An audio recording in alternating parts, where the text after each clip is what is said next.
Jim, I got stood up again today. You did? Yeah. Grinder's not working out for you? God. No, it's Christian Mingle, didn't you? Oh, yeah. No, it's Farmers Only. Oh, God. Well, you don't have to be lonely with farmersonly.com.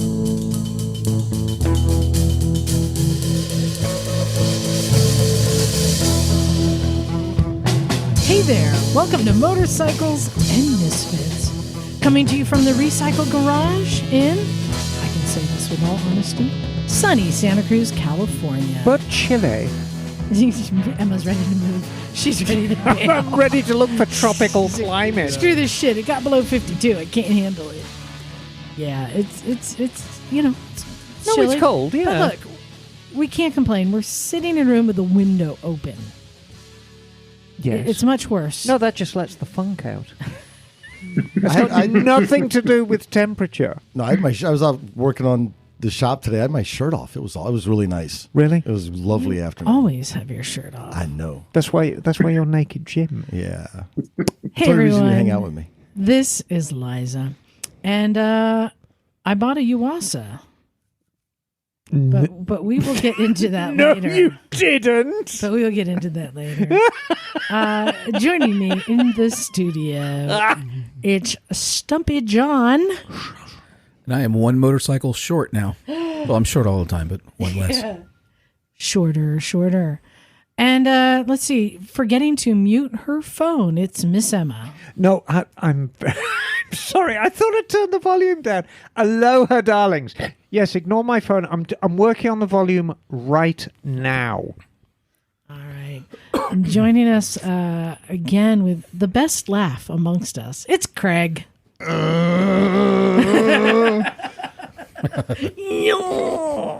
You gotta push a little harder, man. You gotta push a little harder. Did you get the turtle He set, needs some, darling? You gotta be real careful. When Need you some do fiber that, there, man. buddy. You gotta be real careful. You gotta clinch hard, man. Don't push too hard. You'll push out a hemorrhoid. Fear the turtle. That's a thing.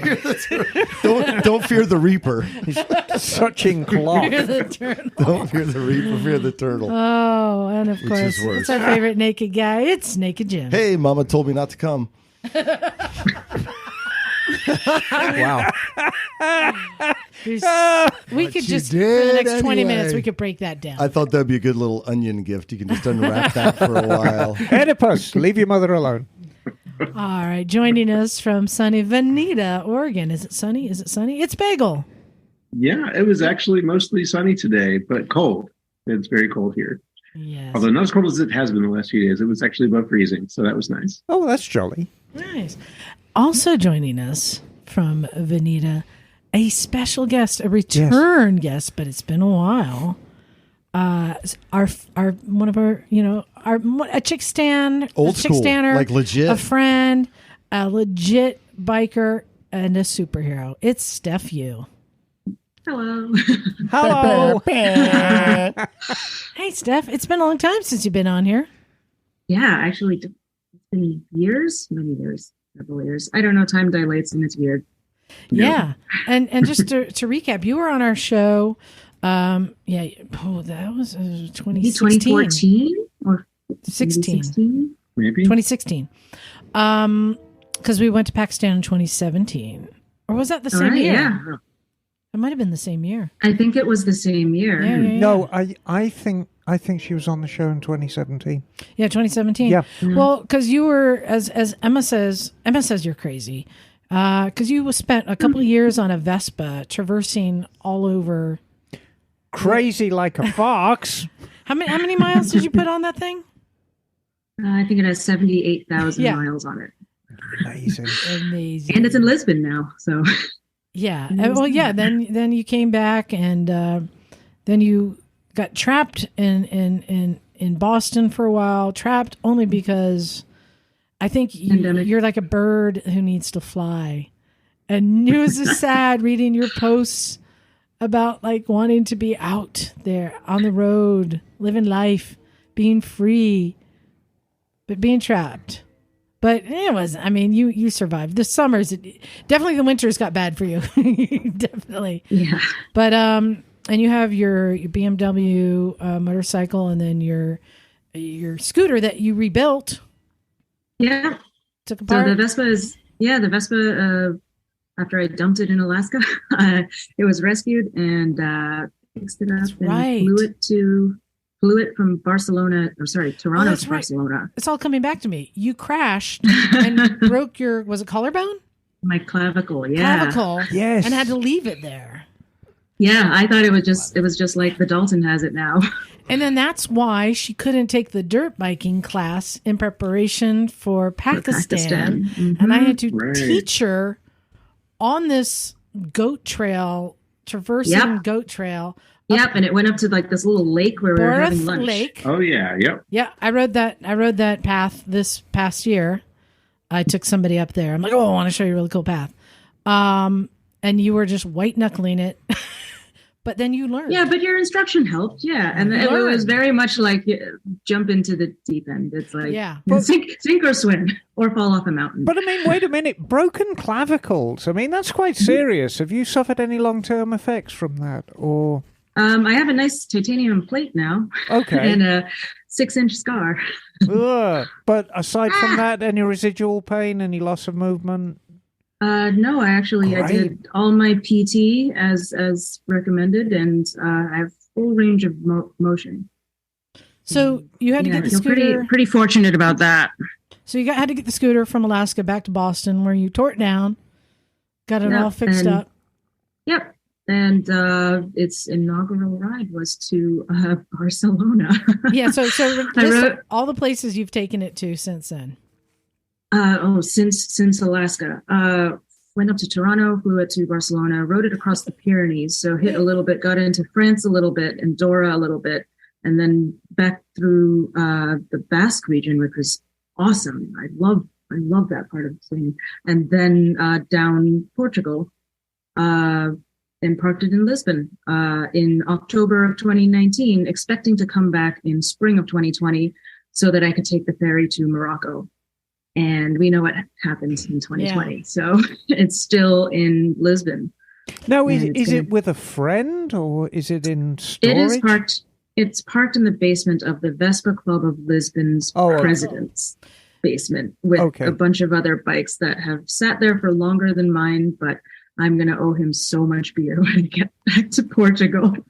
Bagel, you should be ashamed of yourself. Why is that? Because we tout you as a hardcore scooterist, and she's putting you to shame. Yes. Well, give me time. I'm working on it. Yeah. The pandemic has gotten in the way. I will say that. some epic plans. So I haven't done any like what's it, bum burners or anything? Like that's insane to me. Yeah, it is. Yeah, you're both crazy to us. So. And where are you heading next on this? On the Vespa? Yeah, the Vespa. When I get back, I am still hoping to take it to Morocco. So it looks like that ferry is pretty regular now. It was like touch and go. But it'll be Morocco, back into Spain, and then to its homeland, Italy. Italy. Do you ever plan to get it to what's the one down on the bottom again? Bottom of which? Sicily? No, the bottom. The bottom. Which bottom? Bottom of Antarctica. That's it. Antarctica. I hadn't. I don't know if there's very much riding to be done there. Oh yeah, you can do it. I've heard Steph Jevons did it, yeah, for sure, and like just rode around the research facility. Yeah, but that's really awesome. I don't know about that. I was just gonna get it to Italy and then maybe store it, like go to Bulgaria. I'd really love to explore Eastern Europe, and Bulgaria has Moto Camp is out there, so you can join the ranks and just kind of sit there until I figure out what I want to do next. So how long are you in Oregon, and are you coming down here next? I think I'm here till the 29th, I think. So I'm here for a week or so. And then I'm headed to California. Yeah. So are you coming down? You're coming down to the Bay Area, right? Yeah, I could. Yeah, I could come down to the Bay Area. I was thinking I'd like park the van outside the Bay Area and just take the motorcycle. I don't really want to take my 8,500-pound vehicle up the hills of San Francisco. Well, you have a place to stay if you want to come down to Santa Cruz. Would love to have you down here, and especially come visit us in the garage. That'll be fun. Speaking of the garage, I wanted to talk about some stuff that we did today. First of all, I said I bought a Yuasa. Yes. I did, Emma. I bought a Yuasa for the KLR. Really? So here's the thing.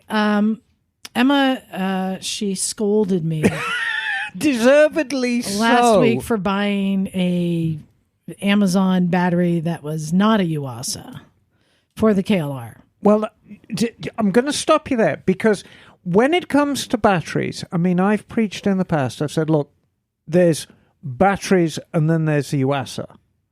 But even there's a pecking order amongst the rest of them. And you always pick from the bottom. I mean, some of these names on the batteries are instead of Surefire, it's like kind of fire. Powwow, God knows what. Because there are good batteries that aren't Yuasa, right? I mean, Yuasa is the deluxe, the Rolls Royce. But if you get GS is a fairly good battery. I mean, Firepower is a very good battery.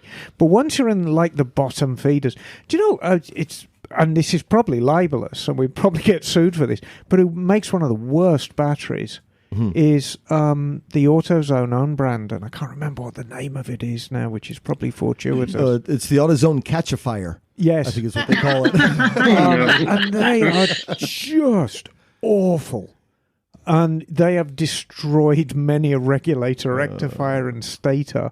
Well, because I worry about it because I was taking that trip down to the desert with a 450 and I left the light on, the key on, like an idiot. So I killed the Yuasa battery, and all I could get in the desert was a Firepower one. Yeah, and a Firepower's not a bad But battery. it weighs like a third of the weight. Yes. It's so much lighter. And you're like, is this as good of a battery? But people run them. Well, Firepower is the Western Power Sports own brand. Anyway. So I bought an Expert Power.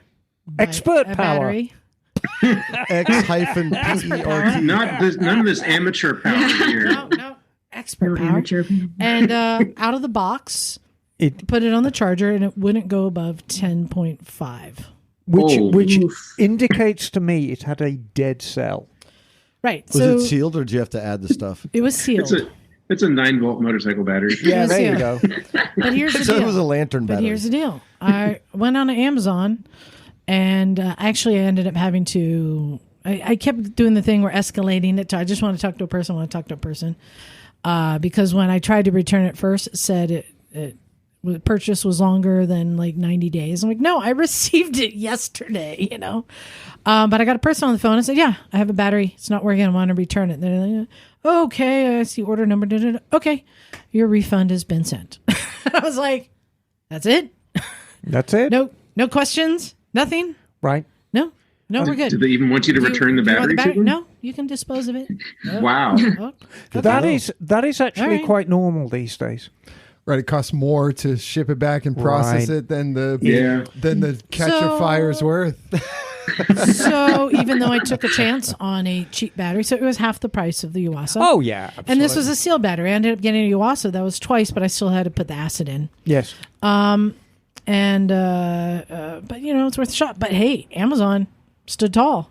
No questions. Refund sent. So I was like, okay, that didn't work out so bad. No, and I mean, my only argument against really cheap, nasty batteries is it's not just the battery. You stand the chance of taking out your reg rec, you stand the chance of taking out your alternator, and many have done so. KLR's pretty tough, but who was I talking to today? Somebody with a V-Strom, and he had to put a stator in and a reg rec, and that all boiled down to putting a cheap battery in it. Well, but here's the deal. So I got the Yuasa. Yes. And when I was going to install it, yes, I paid attention. Yes. And I noticed the terminals were reversed. We got the wrong battery then. Even when I did another search, that came up. I don't know. maybe there's like one letter difference or something. I don't know. Did you forgot to put the L in there? I don't know. But they were reversed, which is why it's important to look, because had I hooked it up in reverse, it would have been more problematic. As it was, I was able to reroute all the wires and generally put it in. What does L mean? Dual sport? No, L is let's say you've got a YB14. Mm-hmm. You've got a YB14-BS, and then you've got a YB14L-BS. And that's switch terminals. Oh, okay. Oh, it's just the orientation of the terminals. Yes. And you can always go on. And actually, what I tend to do with batteries, because there's so many variations, and you can't even trust the sites, they say, oh, this fits this. So if what battery fits a KLR 650, So I'll actually go on to, the genuine parts site, whoever's doing that. Bike Bandit's got genuine parts diagrams and MR cycles. And you actually look at what the bike came with when it was new. The part number, and it'll list the battery, and then that's the designation. You don't miss out any letters. Yeah. And then boom, but they're not cheap, are they? No, they're at least double the price. It was twice the price at least for an acid, a not sealed battery.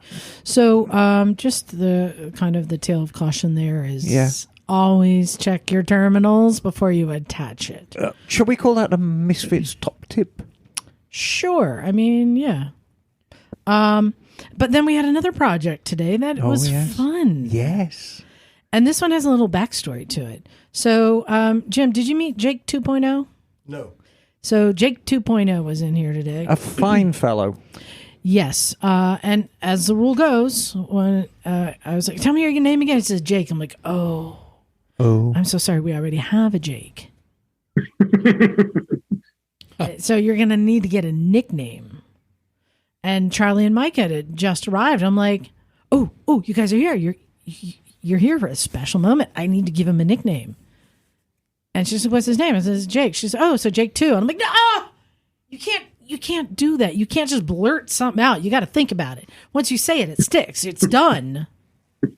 And so now it's Jake 2.0. I changed it to Jake 2.0 because that was a TV show in 2003 that nobody watched. No. So, yeah. So Jake 2.0 is his name. But he had a project. Well, before we go any further, I need to make another confession. Okay. And it involves Micah, which I'm saying it now. Did you eat all my candy? All of it. God damn it. I'm sorry. No, Micah made this peppermint bar. Micah gifted me candy that she made. 2 large bags of peppermint bark. So you're telling me it's all gone? I ate it all. Sorry. Okay, so on with Jake 2.0. So Jake 2.0. It was very good. So Jake showed up on a special little bike. Well, he wasn't on it. No, but he had it in the back of his truck. Yes. Do you guys know what a PW50 is? Yeah. A peewee. Oh, yeah. It's small, and then you see it, and it's even smaller than you thought it was going to be. Yeah, I mean, Yamaha? Yeah. It's a little pit bike. It's one of these bikes that the closer you get, the smaller it becomes. It doesn't get bigger as you walk towards it. It actually gets smaller. It's like you're looking at it through a telescope the wrong way. Yeah. So what's interesting, though, is he told me why he bought it. So in the last Rev Sisters Film Festival, there was a movie, one of my favorites in our film festival, called The PW50 Story. And it was about this guy who had a PW50 when he was a little kid, and now he's got a daughter, and he decided he wanted to get a PW50 for her. They've been making them for centuries now. How long, Emma? Like 30, 40 years? Oh, God, yeah, virtually unchanged. Well, I say that. I mean, they don't make them anymore because they're little two-strokes, but they were completely unchanged for the longest time. So he found an old Project One and fixed it up and kind of did a documentary of him fixing it up, but also going back and sharing his history, getting that little PW50 and then getting into racing as a kid, and also how many people who are racers today, names you may know, who started out on a PW50 when they were a little kid, and just basically how much of an impact this little bike has made on the motorcycle world, the amount of people that got into riding and racing. So it's a great little film, the PW Little Giant, the PW50 story, if you can watch it. So he saw that and said, I think I'll get one. My daughter is 3.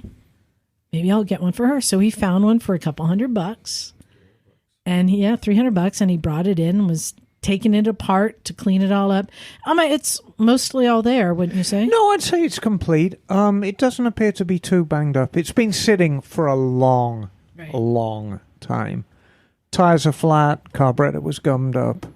Some bonehead had put engine oil in the 2-stroke tank. Just usual kind of stuff you get with these bikes, but for the money he paid, you can't go wrong. Because essentially, I don't think it's going to cost him anything to get it running. I think it's just sweat equity.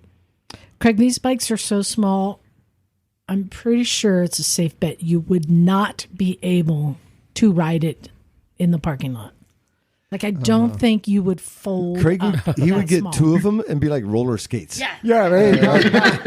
Like roller blades. That's what it'd be. They're for like 3-4-year-olds. Yeah, on a little 2-stroke twist and go. So anyway, it was really nice to have somebody in here who's got a project that's going to be for a kid, and then Emma That's really cool. to help him find. I wouldn't have known. He said that you smelled the oil and knew it was the wrong oil. Yeah. I smelt it. Did you dealt it? Yes. No, I mean, it's the Did it smell like 2-stroke oil. peppermint? 2-stroke oil, even before you burn it, has got a very, very distinctive smell to it. Also, it's very thin. It's almost like water in its viscosity. And the stuff that was in there, it's like 2050. So we had to completely drain the 2-stroke tank and Wait, the 2-stroke. you're saying it's from the future? Yes, exactly. We had to completely drain the 2-stroke tank and the 2-stroke lines and bleed the 2-stroke pump. But we done did it. And you ran out of time, so we didn't get to see if it runs. It'll run next week. No, we're not open next week. It'll run next 2 weeks. Oh, are we open New Year's Day? Yeah, you told me you would come. I'm coming. Okay, well, All there right. you go. I have a question for you, Emma. Yes. So I was working on a little scooter that had come through your shop at one point. The C3. Yamaha C3 that has now been sold to my friend, is gifting it to her daughter. You remember the C3, don't you, Bagel? Oh, yes. Yes, the wine cooler on wheels. Yes, it's a cooler on wheels. And so I was just working on that, and I realized that the fuel gauge on it wasn't working, so I was asking how to fix it. And then I said, wait a minute. This little 50cc scooter has a fuel gauge. Yes. My 1987 scooter has a fuel gauge. Yes. Emma, tell me why. Why? Oh, that's a very easy question to answer. I was waiting. Tell me why. Tell me why. Okay. My other bikes don't have fuel gauges. Why don't all bikes have fuel gauges? This is a very easy... Why doesn't my KLR have a fuel gauge? This is a very easy question to answer. Yeah.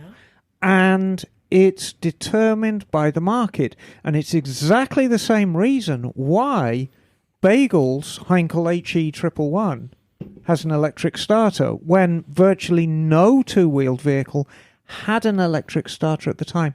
It is all about the market. Now, scooters are sold to hardcore scooter enthusiasts like Bagel and like Stephanie. However, I think it is fair to say that I'm not saying you guys are in the minority, but you're not necessarily the target audience for scooter manufacturers, in particular the Japanese scooter manufacturers. Their target audience is Mr. and Mrs. Ordinary, buying a scooter as an alternative to a second car, because that's where the real market is. That is why when you look at the history of scooters, they're pioneers in electric start, automatic chokes, automatic transmissions, and anything where you have to dick around with the fuel, mess around with petcocks, we're going to try and avoid that. So hence you have a fuel gauge on, which is something, if you've been used to driving a car, you're very familiar with a fuel gauge. Do you agree with that, Bagel? Yeah, I think that's a very good assessment. Target audience. How do you feel about that, Stephanie? Yeah, that sounds about right to me. And basically, that is why they make them as easy as possible to operate, so that if you're looking as an alternative to a second car, a scooter's very real. You go in and you talk to the salesman. You say, well, listen, you don't have a petcock to mess around with. You don't have to switch to reserve. You don't have to do any of that. You've got a fuel gauge just as you have on a car. When it gets down to the red zone, you go in and fill it up. Yeah, but my KTMs don't have fuel gauges. Yeah, but it's a different... Well, what's it got, though? It's got something... Well, it's got a horrible system. When it gets to a certain point, it starts counting up. And I don't know. I remember that. That was crazy. We were trying to figure that out. I don't know what it counts up to. Right. Yeah. But it's weird. It's a fuel gauge of sorts. Yeah, but... With no point of reference, though. I don't understand why every bike doesn't have a fuel gauge on it. Well, they don't need it. I mean... Craig, do you have fuel gauge on your bike? Well, a perfect example would be the Moto Guzzi. Yes. We had to have a sticker, the custom Guzzi, every 70 miles. Why does that not have a fuel gauge? Well, because I built it without one. Well, fair enough, but the point still remains on Liza's point. I guess I don't think we got the question answered, was why doesn't... I mean, it makes sense for the scooter that you're describing. Right, and that was the KLR was from a totally different market than the... Right, so motorcyclists, by their nature, tend to be quite reactionary folks. They're traditionalists. And messing around and switching from main to reserve is a motorcyclist kind of thing. But remember, the KLR is carbureted. You can't do the main and reserve with a fuel-injected bike. Because if a fuel-injected bike actually runs out of fuel... the fuel pump kind of goes and has a heart attack. So you don't want that. So a fuel-injected bike either has to have a fuel gauge, as many do, a fuel light, as many do, or a very hokey system that counts up from when you're going to run out, as your KTM does. Craig, do you think that she's answered the question?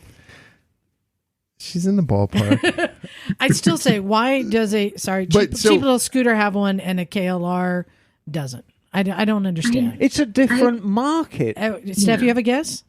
No, I think it's like a scooter can be a bit more like an appliance. But if you're on a motorcycle, you're an enthusiast. Yeah, it's a different market, Liza. Does your BMW have one, Steph? It has a fuel light, but it doesn't have a fuel gauge. Anyway, I just thought that was bizarre. You know? Well, you said your KTM doesn't have one. That's fuel injected. I know. But it counts up. To what? It counts up to what? We don't What does know. that mean? A lot of What does it count up to? I mean, I'm very curious. any device that measures the amount of fuel left in the tank, whether it's counting up, counting down, whether it's a light or a pucker gauge, is a fuel gauge. It's just a different way of interpreting it. But in the old days, we had main and reserve because, you run out of fuel on main, you turn it onto reserve and... Right, with a carburetor, you don't have as much problems when you run out of gas. Right. Sometimes on some of the high-spec fuel pumps, you can even blow the fuel pump if you run out. On a fuel-injected bike, if you run it out of fuel, you will fry the fuel pump. Because what people don't realize about high-pressure fuel pumps, the fuel does two jobs. It runs the engine of the bike. Okay, very good. But the fuel actually keeps the pump cool. That's why the fuel pump on a fuel-injected bike lives in the gas tank.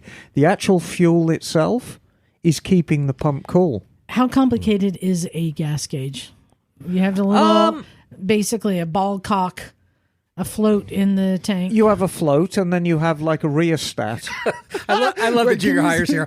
We're all like, can you say that again? You have a what? It's a plumbing term. Yeah, it's in your every toilet. It's like a toilet, cock. isn't it? But grow up. Oh, that reminds me. We got a good Why is it a digging. ball We cock got a and not good a cock digging ball? today. You guys missed that. We had a good digging. Oh, it was the best. Yeah. So yes, I'm. You dick the PW? No. So, No, I draw the line. I draw the line. It would have Draw dwarfed the the line when they're PW. for 3-year-olds. from the children's bikes. That's no, great. actually. Okay, I don't think you sufficiently answered, so I'm moving on. Here's I'm a not- point. yeah. The first bike I've had that did not have a fuel gauge is the CRF 450. 450, yeah. Right? And it was kind of confusing because I'm like, hey, why don't they all just have a fuel gauge? Thank you. It's comforting.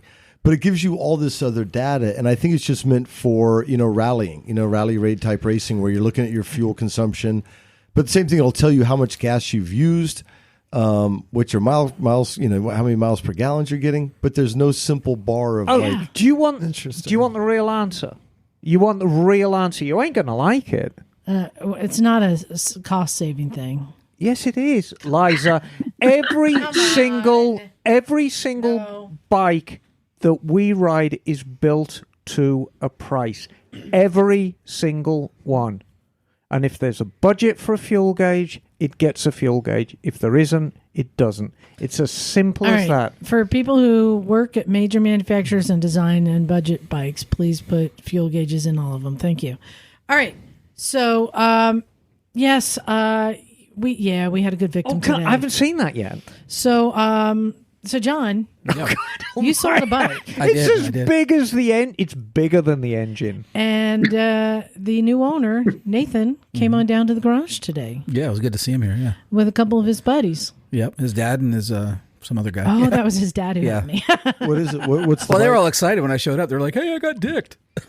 Yeah. Is it a Nighthawk or something? That's the Rebel 250. Rebel? Okay. Really good looking. It's a Rebel beautiful little 250. bike, yeah. Good looking bike. And so I think it was his father was in the garage and noticed the giant dildo. It was. And I was like, they're for dicking bikes. I'm like, wait a minute. It was another snip from Moto. So I put him to work. I said, all right, here's the thing. We got to distract him. And then we got to plant the dildo. And then we got to get a picture. And you guys are all part of it. They're like, okay. It's this whole elaborate thing, right? And so he was trying to put the dildo on, and Nathan walked out. He was trying on some jackets from the gear room, and so he ran away with the dildo. And I'm like, "Oh, Nathan! Oh, the light's bad here. Come stand over here." Oh, you got to do all the straps tight on the jacket. Make sure the arms are tight. Make sure the waist is tight. Meanwhile, his dad is planting the dick on there. And then it's like, oh, turn around. Hey, let's get a picture. Thumbs up. That's my favorite. The thumbs up. And then I get the picture. I'm like, great. And then his dad goes, oh, let's get one for your mom. Oh no! And his dad stepped in and took a picture. Oh, a picture. A picture with him and the dildo bike. Yeah, so proud. That's great. Yeah, so It's a beautiful thing. Yeah, so it was fun to bring that out again today. But there is a bike that never should have a fuel gauge. Never should. Emma, I even think you will agree with me on this. Go on then. A custom chopper. I would say a custom chopper probably needs one, and I'll because they don't carry any fuel. Out of everything, It's always on reserve. Yeah, it's always on reserve.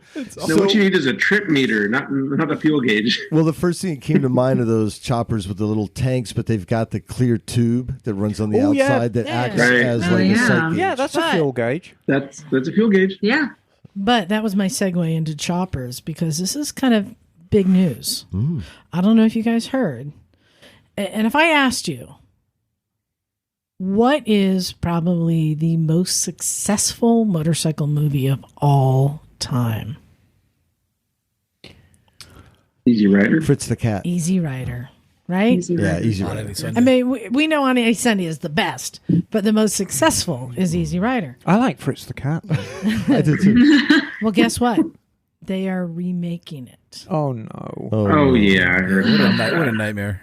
Is Bruce Willis going to be in it? Yeah, hold on. Yeah, I wouldn't jump Hold to on. conclusions too much because maybe it'll be badass. Hold on.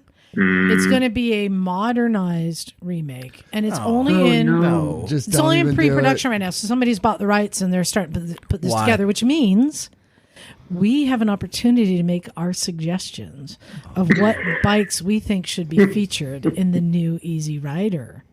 Stretch Busa. They made that movie. What was that? Rider Boys or something? What was that one? Biker Boys. Yeah. So is it going to be the same theme? No. They have.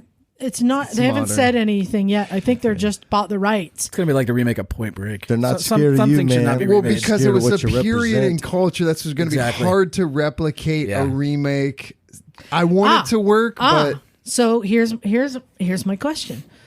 It is a point in time that captured the culture at that time. Right. What is the equivalent of that culture now? Cafe racer culture. Would it be brat bikes and hipsters? Well, that's cafe racer culture. So that's why I'm asking. Oh, I'm so thinking what would Fast be and the Furious. modern Fast Easy and Rider? Furious on like Husqvarna No, I've got it. reptilians. It's going to be the odyssey of two guys who like wearing plaid shirts and have beards and wear glasses, riding CX500 cafe racers to Starbucks and back. It's going to be it.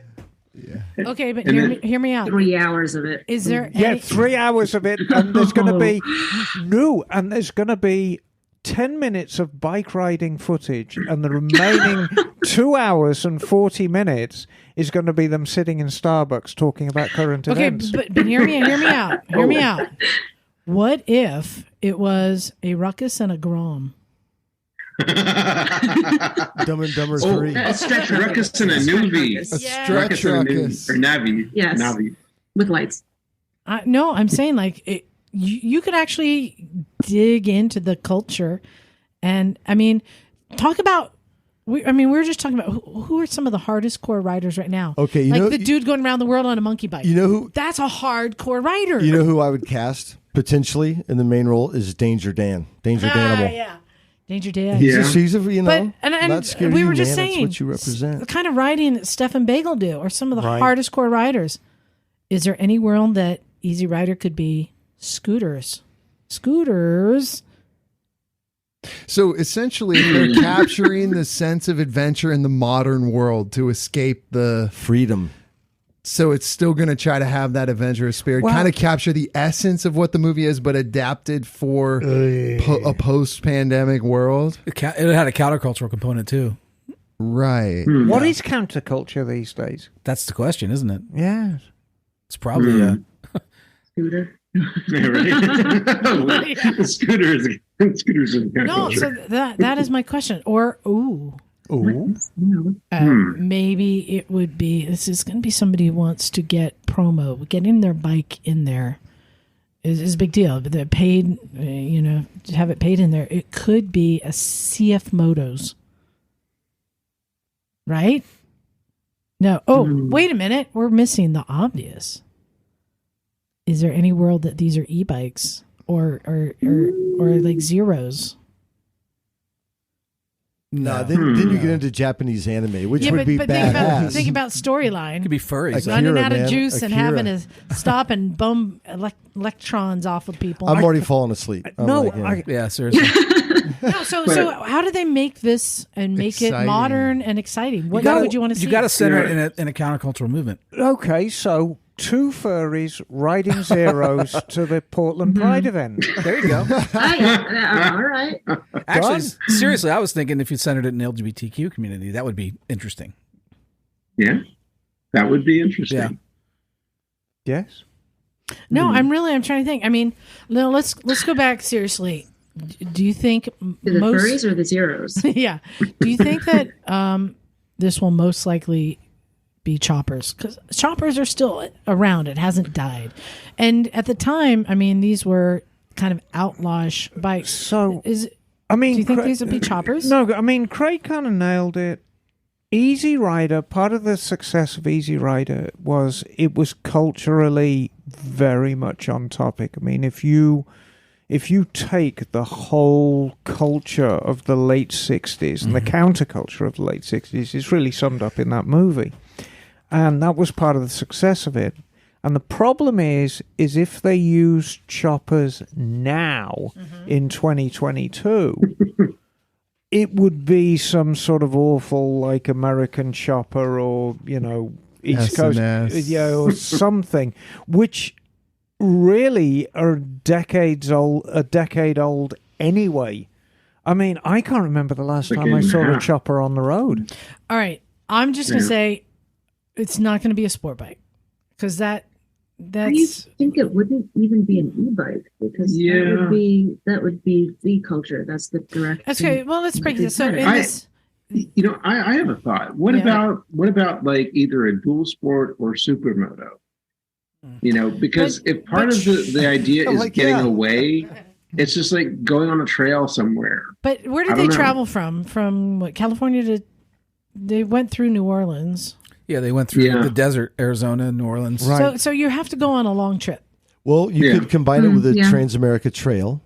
So it's a trip across Americana. You just have Steph could come up with some like endearing heart-wrenching story that grabs you from the beginning that launches this nomad across the country on its back roads and byways to like sort their shit out. Are they furries? Well, they're not furries. She really wants a furry movie. Okay. We can do furries. They travel with a cat. So if they were furries, I think what would they? I can see a squirrel and a cat, maybe.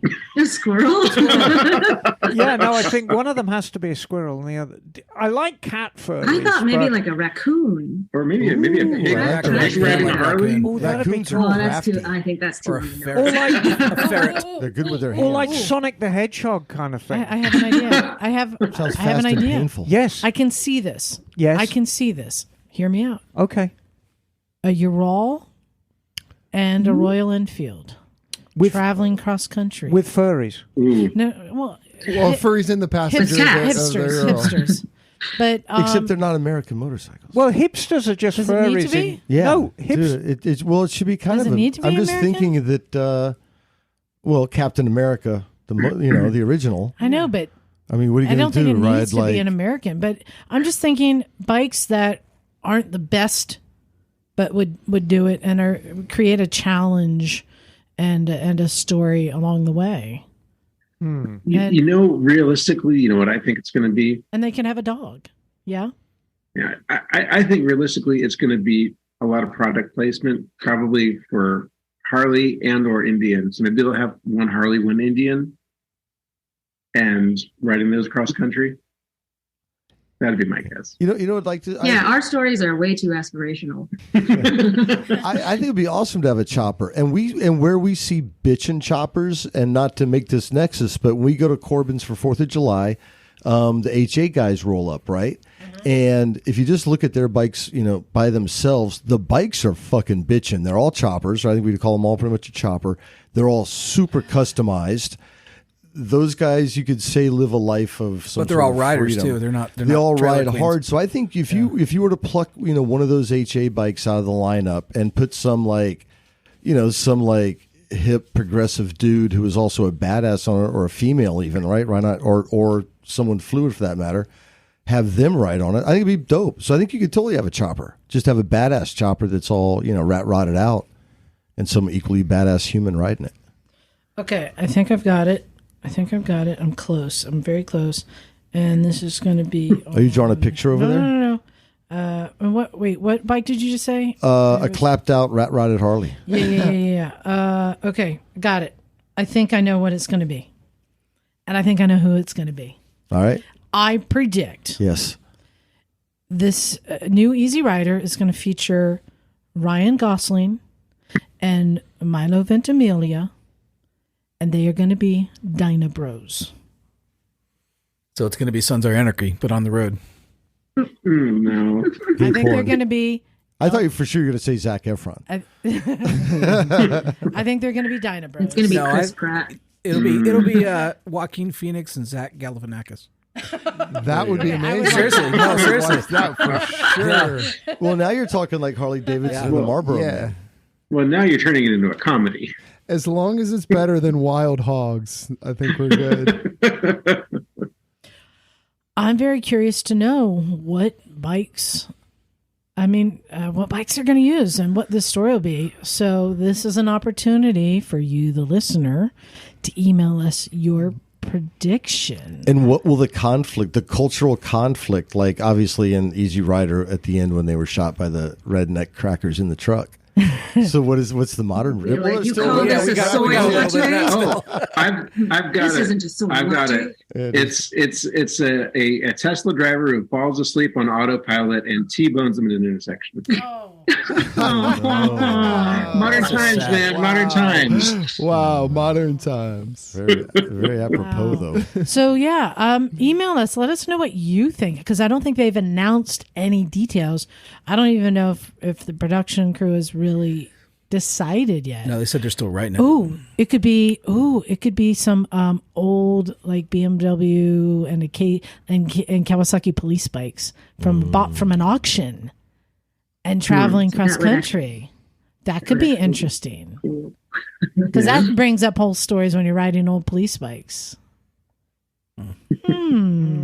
Chopped down, ratted out. Yeah, Could with start a in raccoon Mexico. tail. We could bring that raccoon. No, we want a whole raccoon suit. You want the whole raccoon suit. Me and Steph, we're going to raccoon I style. just adopted her. Send us your prediction to motorcyclesandmisfits@gmail.com. Let's see if anyone gets it right. Hey, do you guys know what time it is? It's Game Christmas time. Time It's busy. game time. Oh, you guys, this is a good one. This is a good one. Did this come to you in a boy. dream? No. Did this come to you in the bath? No. there's one other I think place. I was driving. Okay. This one is called The Incredibly Impossible Quiz. I've come up with the most incredibly impossible questions. And here's how this game is going to work. It's going to be Emma versus the Misfits. What a surprise! Okay? And here's how it'll work. Yes. I will first ask Emma this incredibly impossible question. Yes. If she happens to get it right, Yes. point goes to her. Yes. If she doesn't get it right, Yes. we'll go one at a time. So each question, a different misfit will try and answer. All you have to do is guess if her answer is high or low, because the answers to all of these is a number. Ooh. So it's like an over-under game. Yes. So if Emma gets it right, if she happens to know the answer, there's impossibly... It's a from under game. Yes, it's incredibly impossible. Then she automatically gets a point. If she doesn't, she is going to bullshit an answer, and then you guys will have to guess high or low. Okay, got it? Got it. So we're going to start Oh, with the gosh. first one. And John, this will be you. All right. Okay, Emma, Yes. we're going to start with something easy. Yes. In a stock Suzuki Hayabusa, Yes. how many links are in a chain?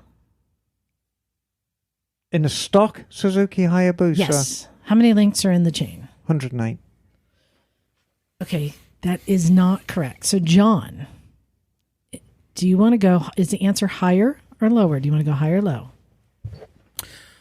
Okay, I'm going to go higher. The answer is 112. Point to John. Yeah, well done. All right, Misfits and Emma. Well, I don't know anything about stock boosters. I only know about Okay. stretchy. With 217 Emma. links. Yes, darling. On the Harley Davidson 1200 Sportster, Sports. how many spokes are on the front wheel? What year? Let's go 2012. I mean, this is Could be a a lot mag. of them. Could be a mag wheel. There's a though. bunch So, of them. a Sportster. 40. Point goes to Emma. Oh my God. Ooh, nice. Hey. Dang. Nice. I was gonna be like, they're cast. I don't know. Sportster. I like Sportsters. All right.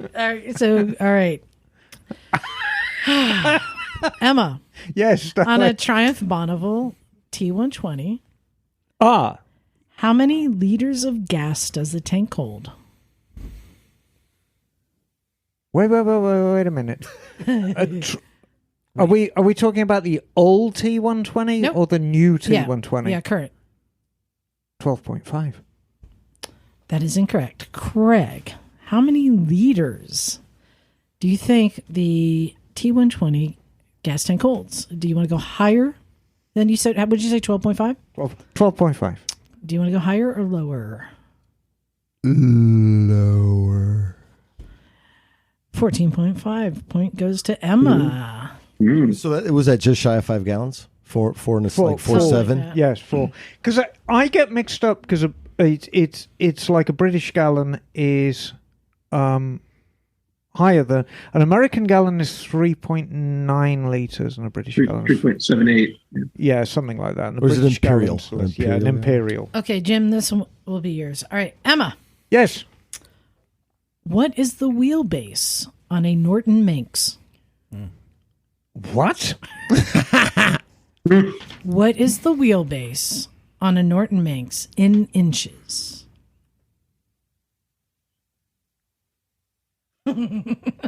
Smoke coming off her head. I'll reverse it. I have a number in my head. Yes. No. Hang on. Wait a minute. Wheelbase is. I think it's 57 inches. I think. You are incorrect, Jim. Lower. I was going to go say like right around 40, 42. It was 56. She was so close. Wow. Oh my gosh. So close. That's so. What do you do? Is it from axle to axle? Axle to axle. Wow. Yeah. And Okay. it's Shows you funnily what I enough, know. it's funny you should mention that, is because I actually had to set one up in the workshop, and I remember it. I thought it was right around the number. So well. You were so close. Yes. Anyway. All right, Bagel, this will be yours. Yes. Hello, Bagel. All right. All right. Emma, Yes. Hello. Yes, darling. what is the actual engine size on a Honda Rebel 500? A Rebel 500. Yes. 497 cc. Bagel, do you want to go higher or lower? I'm going to go lower. 471 cc. Oh, is it? It's that tiny? Yep. Wow. All right. All right. So 1 point for the bagler. All right. All right. So, Steph, this is yours. And, hey, Emma, Yes, darling. what is the dry weight on a 1978 Honda Goldwing? Wow.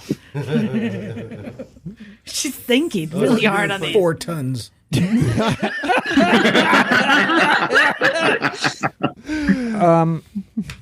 485. Steph, do you want to go higher or lower on a 1978 Honda Goldwing? 485 is her I'm going answer. higher. 602 pounds. Wow. Oh, wow.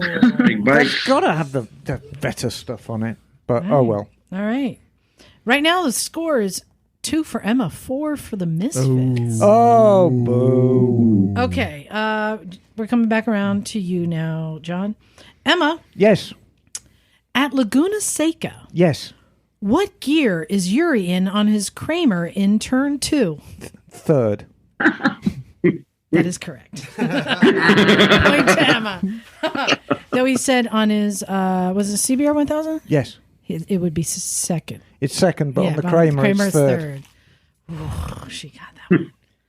Okay. I pay attention all right, to we're a lot. sticking with you, John. All right, Emma, Yes. what year was Kenny Roberts' last race?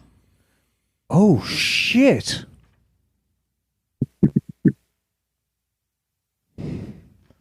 When did Kenny Roberts actually retire? Because I've got And this is full professional racing, I'm assuming. Well, Okay. he did a lot of sort of charity races after Right. His last professional race. his last professional race. Oh, shit. I love it. She's really like giving these a good go. No, I am giving them a good go. I know. This is a real stab in the dark because I know he had an interesting career towards the end of it. I'm going to go 91. John, I'm going to go lower. 1983. It really was that far back. Wow. Was that That far is back? wild. Point to Isn't the it Misfits. amazing that Wes Cooley raced later than Kenny Roberts? Yeah. Yeah. All right, Craig, this will be yours. Hey, Emma, Yes. at the 2019 Mika motorcycle auction Yes. at Monterey, Yes. how much did the top-selling bike, a 1936 Crocker small tank, sell for? God, crockers are worth just frigging fortune. You might have been there. 2019 Beacon Auction at Monterey. Were you there? No, I think I missed the 2019 one. One like 236. It was a ridiculously high amount. So what is your filing at? 236? 236,000? Yes. Craig, higher or lower? Remember, it's a crocker. Designed by Betty. I love that you guys just have to go high or low. 50-50 chance. You put as much effort into it as she puts into it. Well, they're putting as much effort into it as I am. It's just as hard for them. I'm going to go higher. 825,000. Wow. Yeah. Point to the Wow. Wow. Misfits. Isn't that wild? Wow.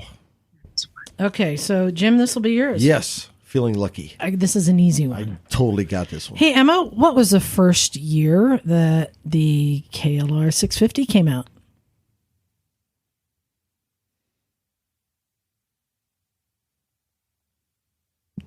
Silence. 1983. All right, Jim. Do you want to go higher or lower? Lower. John's John's trying to give you the answer. higher. You said lower. Higher. You said lower. Lower. It was 1987. So I'm going to give Emma the point. Oh, Okay. All right. Ooh. I tried, Jim. Emma, you're coming up. It's 4-6 right now. Doing what I can for you. And we Emma. only have 4 more. All right. So, Bagel. yes. All right. On a 2015 Indian Chief, Emma, what is the torque spec on the thermostat housing cover? Wow. In pounds. Thermostat housing cover in Yeah, what's the torque spec on the thermostat housing cover on a 2015 Indian Chief? Do you know what kind of fastener it is? What size bolt? Is well, it a bolt? I'm hoping she'll share that. So let's try 12 foot-pounds. All right. Bagel, do you want to go higher or lower? I'm going to go higher. It's listed as 96 inch pounds. So, well, we can figure this out. So 12's into 96, it's 8 foot-pounds. Ooh. Wow. What? Yeah. 8 Yeah. foot-pounds. It's just a little. It's just like a little 8mm Yeah. and whatever, huh? So, Yeah. You Yeah. got it. Yeah, that's 8 foot-pounds. Is that what you said? No, I said 12. Yeah, okay. Oh, but he But I said said higher. higher. He said higher, Yeah. so I get it. You get the point. Yes, thank you. Ooh. Good. Okay. All right. Steph, this one is you. Oh, except I didn't put the answer. Hold on. Okay, wait, I got one. Okay. Yes. Right now it is 5-6. All right. Hey, Steph, there's a chance you might know this. I'm a first shot at it, though. What is the bore or stroke of a BMW R60/2? I will take the bore or the stroke. Because they're the same? No. No? Oh, okay. So it's 300 cc's a cylinder. And you just have to say if you're giving me the bore or the stroke. It's a long stroke engine, 63 millimeters bore.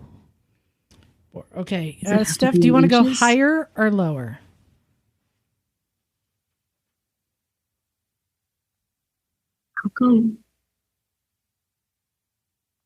I'll go higher. It is 72 Confidence. on the board. Nice. What math are you doing over there, Emma? I'm just. Are you looking at porn? What are you doing? All right. I am looking. I was at porn, actually right? visualizing what 62 Yeah. is. All right. We have one more. John, we'll just go with you because you're next in line. All right. Because right now, actually, let's see, it's 5 to 7. to 7, and this one is worth 10. Oh, Ooh, All right, Emma. spicy. yes, On a Ducati 999, yes. how many teeth are on the front sprocket? 999. One could say 9. However, stock gearing. Stock gearing. 16. 16. 16. John, higher or lower? What do you think the answer is? I'm going to go lower. Let's see if we do that, and then add the 10, because the answer is 15. You were off by 1 tooth, Emma. Misfits win. Ta-da! In your face. Yeah. What do That the never Misfits win? happens. Wow. It takes a village to beat Emma. What do you think that? The impossibly difficult quiz. Good questions, though. Thank Yes. I That was can't tough. know everything. Very you. Did pretty darn good. I think you just gave us this one because it's Christmas time. You're holiday It was our season. Christmas gift. You were being Oh, generous. God. Aw. But guess what? What? We're going to keep the high and low going. But it's no longer Emma against everybody else. Well, thank Christ. No, everybody can play along at the same time. Because this one is Craigslist Porn Pic. All right. We haven't Yeah. done this for a while. And so I am going to do this. Let's see. I'm going to share the screen. I was on Craigslist looking at bikes, and I'm still amazed at the prices that people are wanting for bikes. Is that a Well, it doesn't mean they- So 955? I'll give you all the info. It doesn't mean So- they're getting those. They can ask any price they want. I know. So, I found a bunch of bikes, and you guys are just gonna try and guess. Well, I said high or low. Tell you what, I will give you an amount, and you have to guess high or low, and then you keep your own scores. How about that? Okay. All right. First up, we have a clean 1998 Triumph. It says 595/955. Yeah, well, the model's the T595. Oh, but it's 955i. yeah, but it's 955 cc. All right. Make sure you don't look over my shoulder, John. All Yeah, right. Condition is excellent. Yep. It has 19,000 miles on it. It is clean. Yeah. Original miles, new Yes. brakes, new calipers, new tires, just Yes. registered until next June, just remapped, good to go. Good condition. Yes. 1998 Triumph. Right. And I am going to give you the amount of $5,000. Oh, way less Now than you that. have to go higher or lower. This What is do you the- think they're asking? This is not the value of this asking price, right? What do you think they're asking? Higher or lower Lower. than $5,000? Lower. Higher. Higher. I think they're asking higher. Asking Yeah. higher. All right. And Bagel and Steph? I think higher. Bagel, did you... Is Bagel there? Bagel's thinking. Bagel, have you answered? You must answer, Bagel. Bagel stepped out for a second. He's not there. Okay, sorry. All right. The answer is $3,000 asking price. Yeah, that's a $3,000 bike. For a leader bike, and it's super clean. That's why I thought it'd be Super more- 'cause clean. someone took care of Funnily low enough, miles. Triumph, these big bruiser old Triumphs just don't fetch money. And it's a shame because they're great bikes. Yeah, single-sided swing arm, Yeah, it's got all the things. cool paint job. Yep. There is an elephant in the room with those old Triumphs that you have to be very careful. The starter clutch is quite weak. And if your starter clutch goes out, it's engine out, split the crankcases. Ooh. They improved it on the 1050, but the 955, if your starter clutch goes out, believe me, they do go out. Split the crankcases. Right. Yes. Pretty clean bike for $3,000. No, I it's thought that a- was fairly priced. You are not going to go Fairly priced. faster for less money. Coming up next, we have a... Oh, come on. Yep. Work. There we go. Oh, we have a 2013 Ducati Multistrada 1200. Look familiar, Craig? It does. Yeah. Looks very familiar. Yeah. It's a 2013. I think that is a scammer who is selling yours. That's what I think. So, Craig, you can't play this round because Okay. I believe this that is your bike? your bike. It is. It is. This is your bike. So we get to see if they think you're high or low. So you listed it's a superb 2013 Ducati Multistrada. Highlights include aero exhaust system, 2-stage fog lights, low miles, 10,000, 2 windshield options, tires of plenty of life, LED blinkers, top case, blah, blah, blah. It is your brake bike, fluid, Craig. Modal oil, phone charger. Everything works, needs nothing, rides amazingly, blah, blah, blah, blah, blah. So, this 2013 Ducati,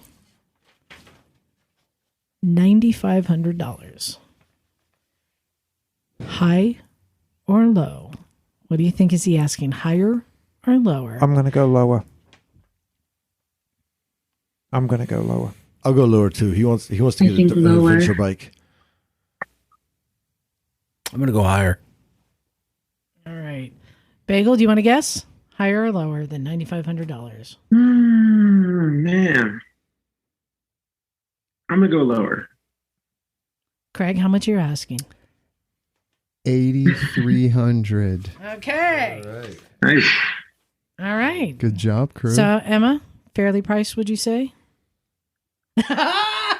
I think, yeah. Slight pause. It is, of course. Craig told me he's selling his bike, so of course it's your bike. Yeah, no, I think it's a lot of bike for the money, and the mileage is good. And of course, it was expertly serviced last time. Fresh level 2 Emma's Touch service.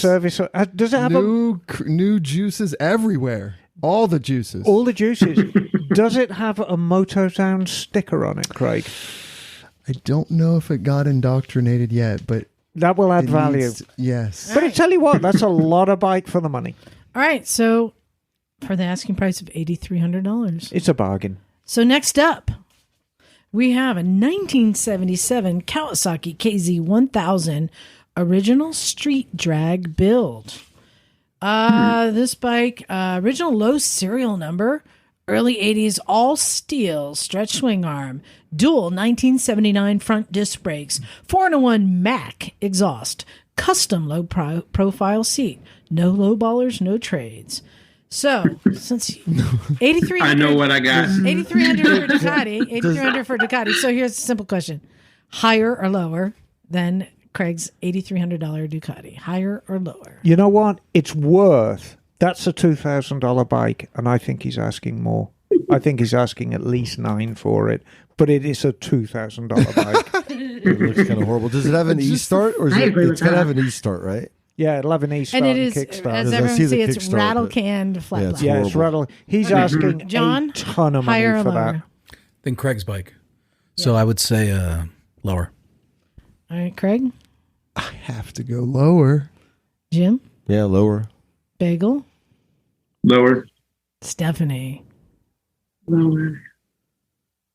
He's asking $8,900. What? Wow. Yeah. Close, though. Hopefully he gets it. And here, right here in Good Santa luck. goes, maybe, Craig, maybe he'll take a That- trade. Straight up. Maybe he'll take a trade. Straight You up. never Trade know. for the rat rod. It looks loud. That It is looks very loud. That is a $2,000 bike. I mean, I hope we don't know who this is. 'Cause they're in Santa Cruz, but that is an example to me of people, just incredible prices people are asking for stuff. Well, but it doesn't mean they're getting it. And the trouble is with the whole KZ thing, one of the first bikes to really reach stratospheric levels with price were the KZ 900s. And they're still very, very valuable bikes. But everybody kind of jumped on that bandwagon. And all the LTDs, they were asking massive money. And Kawasaki LTDs are just gruesome. And the KZ1000s, they were asking massive money. And it's all part of that sort of jumping on the bandwagon. And But this why? I don't understand why. well, you know, and this is a great example. I'm really, really sorry to the owner of this, but this is a nasty KZ1000 with a shitty swing I'm going to arm say it's not. I don't even think it's worth $2,000. and a rattle can black paint job. The only way that would be worth any money is to take it back to stock, All right. and it takes so much. So I'm changing the game up now because I just figured out a better way to play this. Yes. If you guys haven't been following along, Emma's pretty much been spot on. Well, no shit. It's like that every time we play. So here's how we're going to change the game up now. Mm-hmm. Emma is going to give a price, her valuation, and then you guys have to guess high or low. Ooh. Emma, you okay with that? Yeah. All right. Up next, what we have is a 1999 Suzuki SV650. This is the first gen. Yes, and a desirable little bike. This bike, it needs some TLC, but it is a running, rideable bike. Registration is current. The pros: M4 exhaust, Gixxer Showa front end swap, clip-on handlebars, braided stainless brake cables, new battery and aftermarket headlight, Bridgestone Battle Axe tires from 2016. That's in the pro column. The bike was covered most of the time. The cons: dents in the tank, typical ocean air corrosion, and aftermarket speedometer. Mileage is estimated to be about 35,000. This is also here in Santa Cruz. Emma, why don't you put an evaluation on this, and then they can go higher or lower than what? No mention about salvage title with this. No, it's a title. They have the title. I'm just saying the new front end is no plastic. Let's stick our neck out. He's got some desirable stuff on there, but I'm guessing it's an older picture, and there will be disappointments when you see it in the flesh. Let's try $2,700. All right, 2,700 is the number set. John, higher or lower? We're guessing what he's listing it for. What he's listing it for? Higher. All right, Craig. Higher. Jim. Higher, like 33. Bagel. Higher. And Steph. Asking higher. Again, this is here in Santa Cruz. $1,800. Wow. Oh, Man. Yes. There you go. That's a steal. So that's somebody who I think has got a fair. No, I think Fair that's market value. fair price. I think that's it's realistically that is a realistic $2,000 bike. Well, it runs and it's registered. So right? there you go. Great Okay. practice All bike. right, we got two more, and of course, I saved the best ones for last. Coming up next. Oh my god! Please tell me that's in town. Is it? It is. These are all in Santa Cruz. Awesome. Nice. All Yeah, right. that definitely looks like in town. What we have here is a 2004 Emma's going to buy that before the podcast is over. That BMC looks like a good chopper. BMC was one of the big Yes. names that were making choppers. Big Mike Company. Yeah, Yes. at the Out of time. Hollister. This only has 9,500 miles on it. Right. Let's see. This is a head turner. Yes. Now, the owner It's passed turned away. my head, and I'm turning it away. The owner passed away. Otherwise, his love would live on. So it's only being sold because he passed away. Yes. And I have pictures of him in front of the lighthouse on his bike, loving this bike. So this was a loved, now purple bike with yellow flames, and this is a pretty much a stock BMC chopper. This is how they left Hollister. All right, Emma. What do you think he's asking? I don't think that's a big money bike, or relatively speaking. I'm going to stick my neck out at 9,000. All right, John, higher or lower? I'm going to go lower because the owner's not selling it. Ooh, good tech. Are you guys keeping score? Yeah. Okay, Craig. Higher. All right, Jim. I think Ty, she nailed it. I think it's 9,000. Ooh, Spot on. Interesting. Yeah, I get extra Interesting points, tactic. right? Yeah. All right, Bagel. I'm going to say higher. And is Steph gone now? I'm still here. Okay, there you Let's go are. higher. We'll go Higher? Okay. Sure. $9,500 asking price. So higher wins. But Emma, you were almost spot on again. Yeah. I remember, do you remember when we visited Harley Davidson, they had that full custom bike? They were asking, what, 12,000 for it? Yeah. You know, these custom builds, even the ones from Big Dog, BMC, they're just not high dollar bikes. Are the motors those, were they S&S? Mostly S&S engines. Yeah, okay. You know, a lot of noise and not necessarily much Okay. power. Very shiny. You guys are going to have fun with this last one. Shiny. All right. Yes. Ready for this? Y'all. Oh God. Oh wow. Are those Pook or Pooch? How do you say it? Okay, No, those are That's Piaggios. a Chow. Chow and a Bravo, maybe? So what we have here, The pair together? again, this is in Santa Cruz. What we have here is a pair of 1970 Vespa Piaggio. That's what they call them, mopeds. So he says, hey, I have 2 Vespa Piaggios. I'm asking this amount for both. One is running. The other one is for parts, so no engine. So all you see is 2 bikes. One is running, one is for parts. And it has Vespa Piaggio badges on them. Mm-hmm. Emma, what do you think these 2 mopeds are worth? 1970. That's kind of collectible there, I'm going to go... Bagel wants it. Bagel, you want it, don't you? I'm going to go really low on this. It's not a desirable bike, and I think the guy just wants out $300. Really? Yep. I figured the Vespa Piaggio have collectors. I who think want this shit. $300. He wants them gone. Okay. And they're ugly. I mean, it's not like they're not what you call in collectible condition. They look mostly there, though. Yeah, I think that. Well, the one's missing a bloody engine. Yeah. So, John, higher or lower? Higher. Craig? Higher. Jim? Higher. Bagel? Higher. And Steph? I think they're asking higher. Bagel, what would you pay for these? What would I pay for these? Yeah. Probably about 300 at most.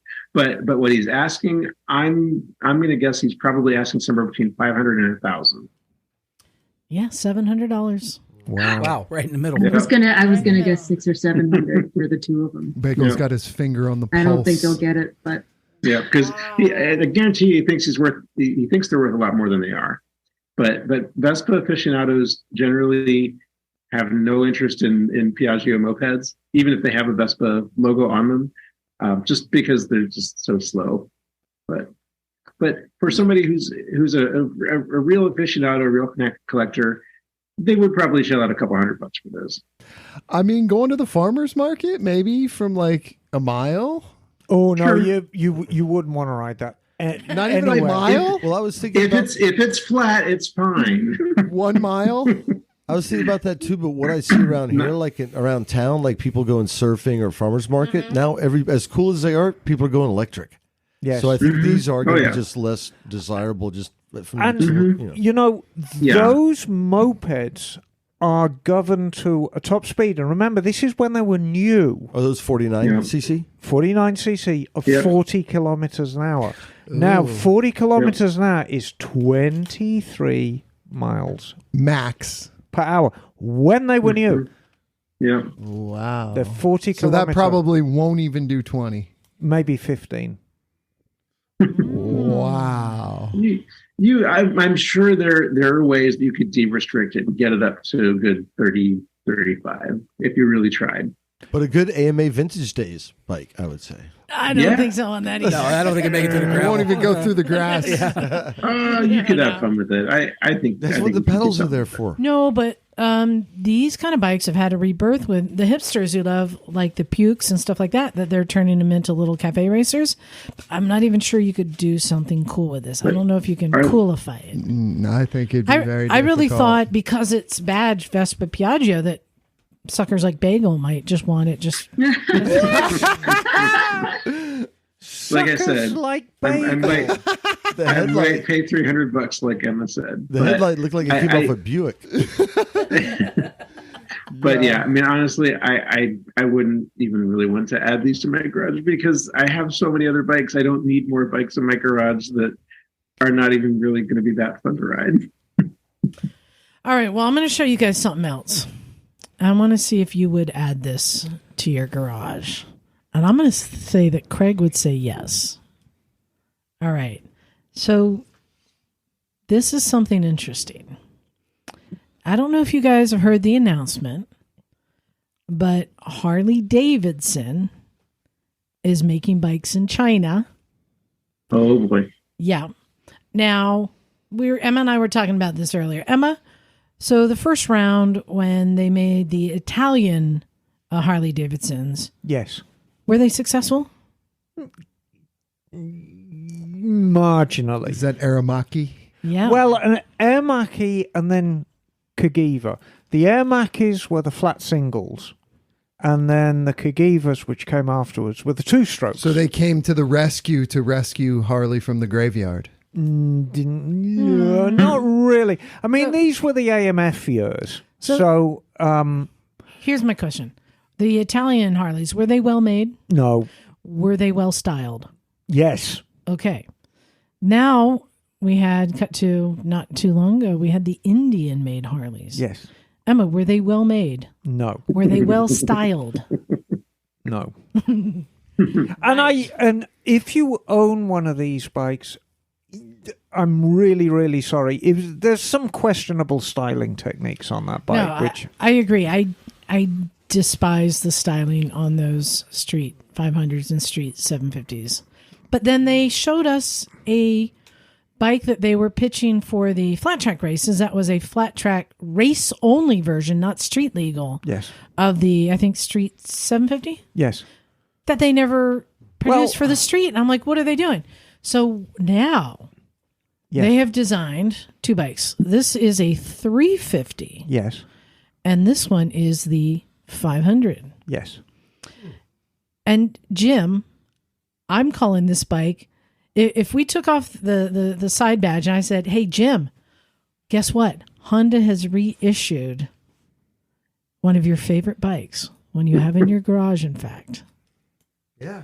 What does that bike look like to you? Yeah, it's like an Ascot. It looks like an Ascot. Yeah, if I said, guess what? Honda has reissued the Ascot, it would look like that, wouldn't it? Mm-hmm. It has a bit of a Royal Enfield look to it also. But yeah, it totally looks like an FT 500. Same kind of setup. I think the 500 or the smaller one's better looking.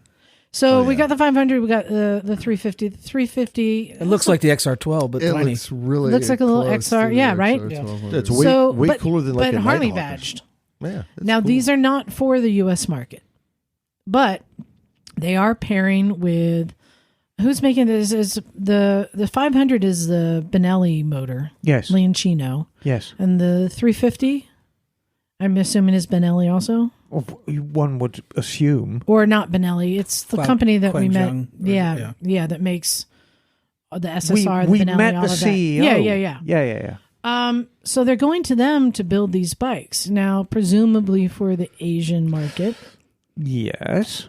Which is interesting to me because I would think in the Asian market that these might be big bikes. And I don't know how these are styled for the Asian market. I think these are styled well. Yeah. I love the look of these. For the Asian market, this is a big bike. A 500. But for the American market, I'm like, wait a minute.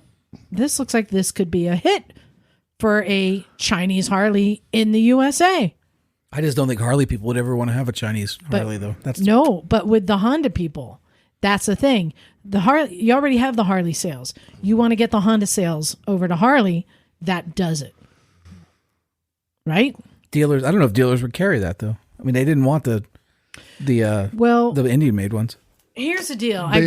I got a message from a friend of the show. Yes. Now, I haven't confirmed this, but she said that they have been sending these out to the Harley riding schools to use with the instruction that after 4 years they need to be disassembled and disposed of because they will not be on the streets here.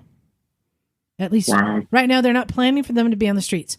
So, I mean, Craig, as somebody who owns a school, does that make sense for Harley riding schools who right now we think they're using what, Sportsters? Probably? Street 500s. Street 500s? So now they'll have 350 would be even 350 better. and 500 in the riding schools. So they'll be having students learn on them, but they can't buy them. But they can buy other Harleys once they get their license, right? So is it more important having the badge, the name, to get people over to buy another Harley, which doesn't look anything like this? Or do you think if students are riding on bikes like this and they love it, that they may then go buy a Japanese bike that looks similar? I mean, other than the Ascot, I'm not sure what else looks similar. But what do you guys think? I mean, the Indian flat tracker is the only thing real similar. What do you think of the styling? First of all, do you think that they did a good job?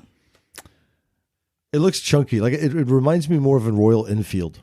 kind of a look rather than I don't hate it. I definitely don't hate it. I'm not in love. It looks kind of doughy. I would take the smaller one and throw some knobbies on there and see how it would be off road. The reason I thought you might like it, Craig, is for your school. Mm-hmm. Like this would be a great bike to have in the school. The 350. From a styling really cool. From a styling standpoint, I like them. What's the model called? That's a good question. Is that an X on the tank? Yeah, let me see. I have that listed here. Talk amongst yourself.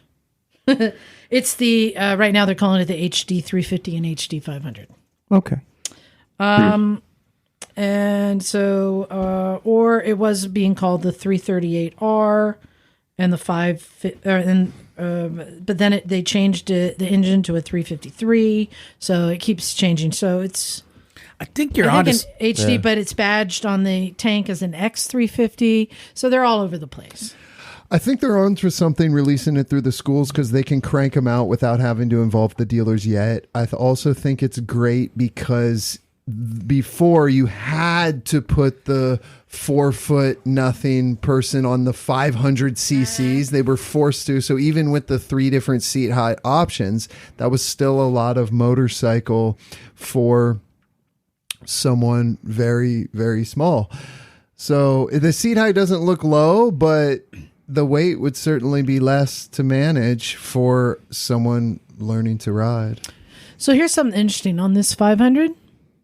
You can buy something very, very similar. In fact, you can buy something here in the States with the same chassis and engine right now. The Benelli Leoncino. What's interesting is they if they're selling, if it's the same engine as the Benelli, which it is, they've already been through all the smog stuff. So you think they could sell it a lot quicker than without having to recertify it. Right. So it's kind of interesting. It's the exact same engine, just with the Harley badge. Yeah. Yep. So made in the same factory, same specs. the styling is different, but the chassis and engine is the same. Okay. And then on the 350, it's basically based off the Benelli 302S, I believe. Mm-hmm. So these are bikes that you could buy here right now, similar, but now Harley Davidson came in and styled them different. I like it. I like the styling. Yeah. I'll be honest, Emma, I like that better than the Meteor for a 350. I do too. It scratches a different itch to the Meteor. Go ahead, Bagel. What's the price difference between the Harley and the Benelli? There is no price set for these. Oh, we don't have price yet. Yeah. Wow. No, they're just announcing this partnership with. Is it? It's Quanjiang. Wait, hold on. We have somebody who can pronounce it. Steph. QIANJIANG. Wait, QIANJIANG. Tianjin. One more time. QIAN Tianjin. Okay. Actually, let me Jiang. JIANG.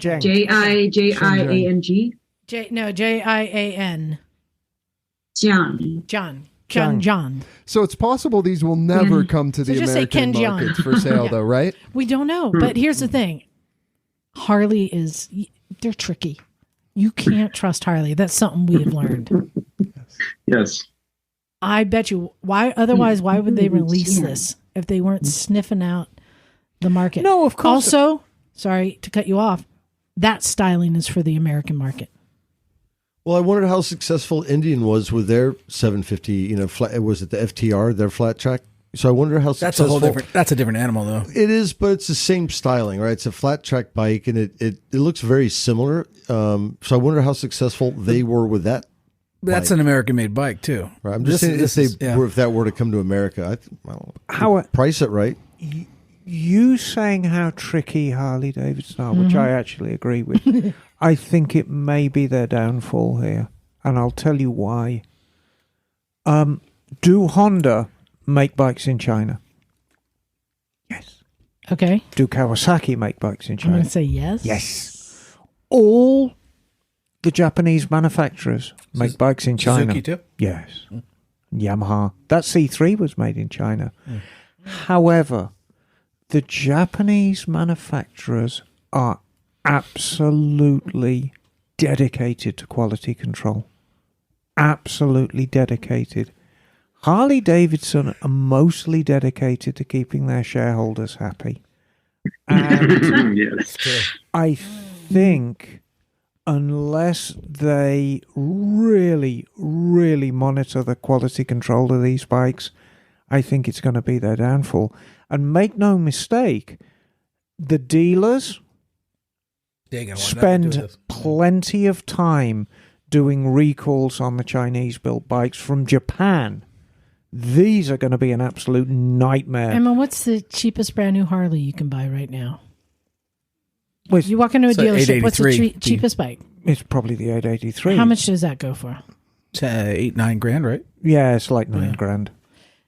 I think that there's a hole in their lineup. No, it's true. And here's the thing. What's going to happen if this does get released in the American market, the dealers won't have much say, because they say, if you want those 3 CVOs and your whole new fleet of all your sales bikes, you're going to have to move some of these for us. And if they're already sending them to the schools, they're planting the seeds. Anyway, that's my only reservation. They have to make sure that they maintain quality control of these bikes. And because they still haven't really recovered from the XGs, right? No. I mean, they're still, Yeah, exactly. And I mean, the warranty claims on those XGs were like monumental. And there were some big things going wrong with them, like crank failures at 100 miles and stuff like that. So, I mean, I like them. I think they're out of the two.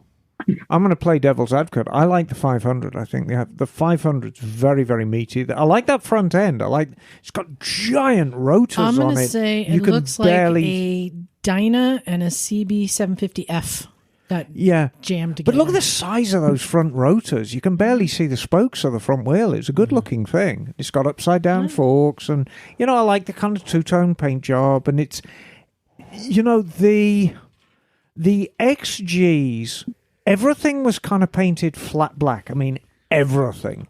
And it was meant to look great, but in the end it kind of looked cheap. There's enough shiny stuff on this, what little there is, to kind of break up the monotony. And it actually looks like a really, really nice bike. Yeah. I think it's a great looking thing. I think they both are. That's the better looking one in my opinion, though. All right. Well, check them out, and let's follow this. Maybe we'll see some at AIM Expo. Ooh, we're getting short on time. So we got our next segment, but we got to go quick. I hope you guys are prepared. It's Christmas time. Ho, ho, ho. It is Christmas time, which brings me to an announcement. Next week, there will not be a podcast because it's Christmas. Oh, but guess what? What? We recorded something special, a little Christmas present for everybody. In fact, it'll be releasing on the morning of Christmas Eve. So make sure fantastic. You go and check. But I got a little special thing. We've got a new thing we're doing. I don't know if you do this, but we've started a Discord group. Emma, it's for like young hip people, so you may not know. Okay. Shout out to Jason who set it up for us. He was at our 500th. And he said, he wanted to set it up for us, Discord. And it's like, I would say it's kind of like forums, like Reddit kind of thing, where people are having conversations in there. You should join and jump in. It's kind of cool. I was going to, as a gift to our Discord followers, I was going to drop in our little Christmas present early. It is. It's a lovely little gift, and I think everyone will enjoy it. Yeah. So if you haven't yet, go look for Motorcycles and Misfits in Discord. They're starting all sorts of conversations. They even were starting a group regionally so that there can be Misfits meetups, which is pretty cool. I love it. I love the idea. Yeah, I know. I thought that was cool. But in lieu of Christmas, I wanted to go around the room and ask everybody 3 questions. Yes. I want to know, what are you hoping Santa will bring you for Christmas? Yes. Which would be something that maybe you're not expecting to get from anyone. Is a wish list. What's on your Santa Claus wish list? 2, what is something that you might just buy for yourself because you deserve it for Christmas? And what is something you want to gift to somebody else and why? So I will go first, and I'll be honest, I haven't even prepared myself. I'm hoping that Santa brings me a KTM 890 Adventure. Cool. Because they're cool. And what am I going to buy for myself? I have so much, but you know what? I can never get enough cool motorcycle socks and gloves. When I'm feeling like I need to buy something, I usually go to like Climb and buy some gloves. And I was looking for the Badlands Pro and they've been out of stock. So now I'm like on the hunt and I don't even need them, but now it's a thing that I want them because they're out of stock. So I'm trying to find them like in some warehouse at some, motorcycle superstore, supplier that has them in my size. So that's probably what I'm going to buy. It's just a stupid hunt. And then I think I've done this before. I'm going to do it again. Jim, I would love to gift you. Yes. I would still love to gift you a break-free tech for your helmet. For commuting. Generous. Thank you. I still would love you to generous. have higher visibility while you're commuting over 17 because I think about that. Thank you. All right. Who's ready to go next? Oh, I'll go next. Okay, Emma. So, I hope that Santa brings me some chrome rims for Rufus. I think Rufus is I'd really like to see Rufus with chrome rims. And I hope Santa brings me some this year. And gift for myself. I think I would like to buy myself a pair of heated gloves because, I really like the idea of... I've never been a huge fan of heated grips because, you tend to just get the palm of your hand hot. But I think heated gloves, that's a bit more like it. And Nice. the gift I would like to give to somebody is to Bagel. And I would love Santa to bring Bagel a Honda PC 800. Because In pearl white. in pearl white, because he came so close last year, so close, and just shut out at the end. And Yes, I did. I think if Santa brought you a PC 800, it would change your life, and we could finally get you off those death traps and onto a proper motorbike. How about that? Tempting. All right, who wants to go next? I'll go. All right. So the gift that I would get would be for our dear friend Matt at Breaking Away. Yeah. I would like to get him a dirt bike, a KTM 350 maybe. Oh, yes. Yeah, Yes. that's a good idea. Or Yep. something that isn't such a pig. Yes. And I concur. yes. And then the gift that I already bought myself for You Christmas did? Okay. Yeah. is the InReach, the Garmin InReach Mini. Ooh. Jim recommended that for when I do my solo Don't motorcycling. send me texts of when you're pooping. The body. I don't You'll need to come know when you're identify pooping. the body. But just know it is precise enough. I can confirm he's in his bathroom when he sends it. Perfect. I was so trying to send you one on that last trip too, like trying to find some public toilet in the middle of nowhere. It's a game. Right. And one you wish Santa would bring you? Well, you actually stole mine. But the gift that I would like, We could get matching ones. we could get matching 890s, is I would like one of those headlight modulators. Ever since we discussed that several months ago, I think that would be really great, especially if we get an office again for the school to commute more on. That would be good to have on the bike. I can help you with that. Yeah, I have it on my Africa Twin now too. Yes, it's easy to install. I think that'd be Good cool to ones. have. Yeah. All right, who's next? Jim? Sure. Okay. What was the first one? Santa. Okay. What I would like is, for riding every day, it's cold, is Carhartt makes an Yukon Ultra Max like onesie. Like my bear suit. Oh, yeah. You need that. If you guys, that thing's salty. yeah, if you've camped with me, I've got this thing I call my bear suit, and it's an old Carhartt, overall work thing.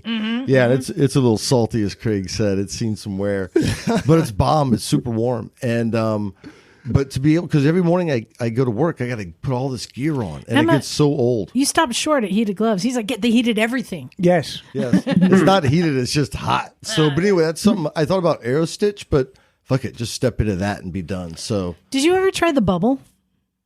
When we had the bubble, what was it? What was the bubble?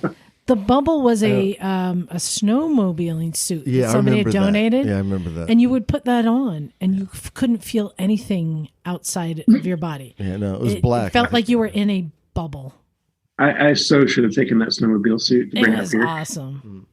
So what I would just buy for myself, and it's along with them, is just heated grips. What do you need them on? The Suzuki.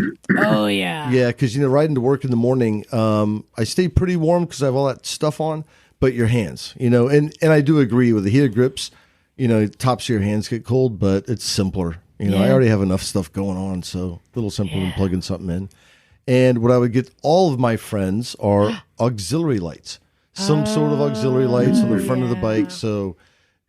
you are much more easily seen, and we can all be friends and riding partners for many years to come. Oh, nice. All right. Or if you have to go into a mine. If you ever ride into a mine like we did, you want the lights on there. Did you go yet, John? No, I haven't gone yet. Right. Okay, so I have put in a request to my family for a heated vest. You guys have made me jealous with that. Life changing. Yeah, so hope I get that. So for myself, I already bought. I bought a new. I'm getting my shock redone for the DRZ. Yep. Nice. And I just bought new plastics. It's like deja vu. All over again. And for a gift, I got a couple things, but I think for my newer friend Craig. If money was not an option, I'd get you a 900 Tiger and a box of cigars. Thank you, good buddy. Trying to get in his pants or something? What's happening there? Of course, he's packing heat. All right, Emma. That one. Yes. I already did you. I mean, Bagel. Sorry. Oh, Bagel. Yes. The other Emma. Oh. Right. I'm very flattered. So what I would like Santa to bring me is an electric scooter. Yes. No, an electric scooter. A Benelli dong? An electric scooter that is capable of freeway speeds and can do 100 miles of range at those speeds. That's what I would like Santa to bring me. PCA. I don't ask for much. So, but then what I would give to myself and what I will give to myself is a renewal of my Air Medcare Network membership. Yes. This is the insurance that will life flight you out of any situation when you find yourself someplace where ambulances are not readily available. Yeah. And it is, it's like $60 a year, something like that, $70 a year. And they basically cover that expense if you ever need it. Do you have that, Craig? It is. Yep. Yeah. It is literally life-saving. You have that, John? I think I need to renew it, but I have had it, yes. Well, the interesting thing, and Craig, I think we learned this when we were at Donner at that hard enduro thing, is it's not the rescue flight. Apparently our taxes, when they helicopter you out of the forest with a broken whatever and drop you at the nearest hospital, that's free as an American taxpayer. They don't charge you for that. Or in the case of Josh Herman, at the nearest Safeway. Yeah, the nearest Safeway, yeah. Depending on how ambulatory you may or may not be. But let's say they take you to a little hospital up in Tahoe to stabilize you. They're like, okay, we got him, but we can't treat him here. Then they helicopter you to the next hospital where they're better able to. So we're going to take him to Stanford. Yeah. Apparently, that's the helicopter flight that gets you. So I thought that was curious. But it is cool that at least your taxpayer dollars, get you out of the forest or get you off the mountain or whatever for free. Or to Safeway. Get a hoagie. All right, Steph. And the last one though. Oh yeah. I'm sorry. Yes. Yeah. What I would give to someone else. And why? Now, the brake-free light, that is a fantastic one, and I would be tempted to do that too. But I think I would actually give the Air Medcare Network to someone else who doesn't have it because I think it's that important. Nice. Nice. Let's see. All right, now Steph. Okay, so what would I want Santa to bring? I would like Santa to bring me to Iceland for a motorcycle trip. Ooh. That would be great. That'd be great, Santa. Thanks. I already got myself something for Christmas. I got a new helmet. I got a Schuberth E1. Ooh, the good stuff. And it's replacing the E1 that I bought like 5 or 6 years ago. That is in Lisbon. Nice. It's a great helmet. Something I would give to someone else. I would get Bagel 2 Piaggio mopeds. Stephanie, Nice. One and a half. you are He doesn't have enough. 1.5. Yeah. you are an enabler. Here, twist my arm. And you can find space for it. I've got room a little bit left. So, Steph, here's a question for you. Do you have any interest to go back to Pakistan? Yes, 2024. but I feel like there are so many other places I want to check out though. Yeah, So but there's I places wanna you go haven't been everywhere. in Pakistan.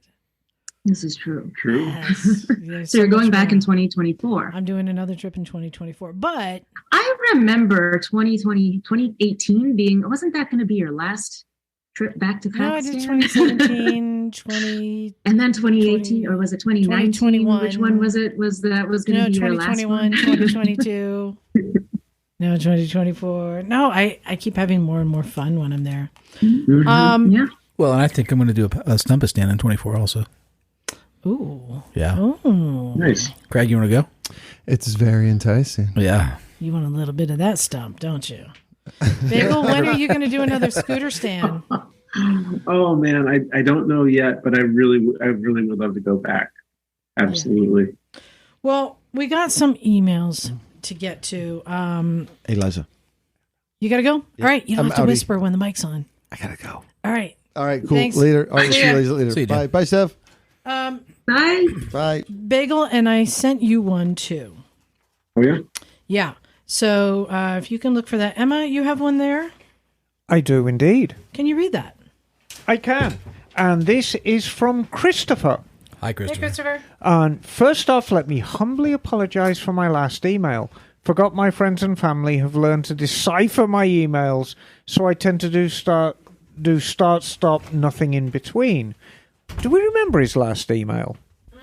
I don't. I don't remember, no. No. I've included 2 photos of the Yamaha Cafe I built for my son. Before and after, I'd highly appreciate feedback from you guys on what you think. I mean, it's a good-looking bike.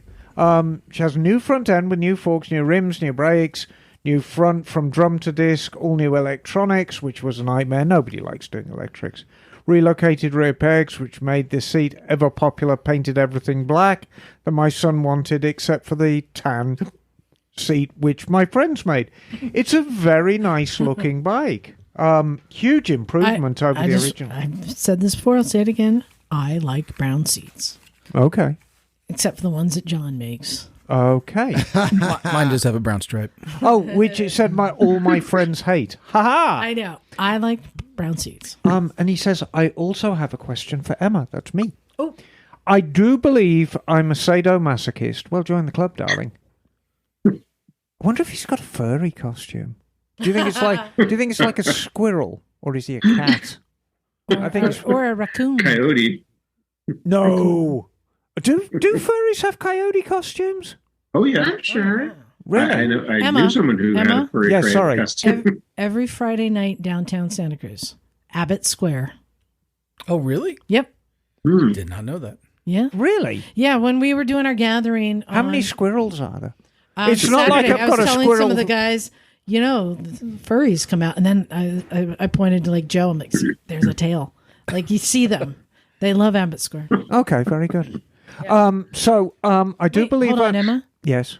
I now have an assumption I'm going to make. Hey, Steph, Yes. what kind of animal is your furry costume? I don't think I have a furry Okay, just costume. checking. Sorry, I left to a conclusion. Last I checked.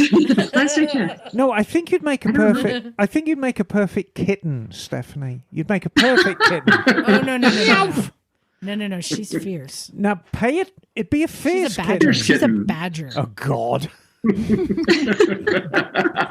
Anyway, back to Christoph. Yes. I do believe I'm a sadomasochist. I just picked up a basket case. Triumph Cub. Oh. I am curious if there's anything I should be wary of when building one of these. Well, everything. With my last build taking 2.5 to 3 years to complete, I can't imagine how long this one is going to take me. I'm 56 now. Maybe I'll have it on the road by 60. Thank you for your time, Christopher. So. Ooh. Yes? Whitworth. No, Triumph Tiger Cubs. No, it's post Whitworth. The one I gave you is Whitworth. Some is. That's a Triumph Tiger Cub. So it Triumph Tiger Cub. What is a Triumph Tiger Cub? Well, the Triumph Tiger Cub is a 200cc single cylinder Triumph.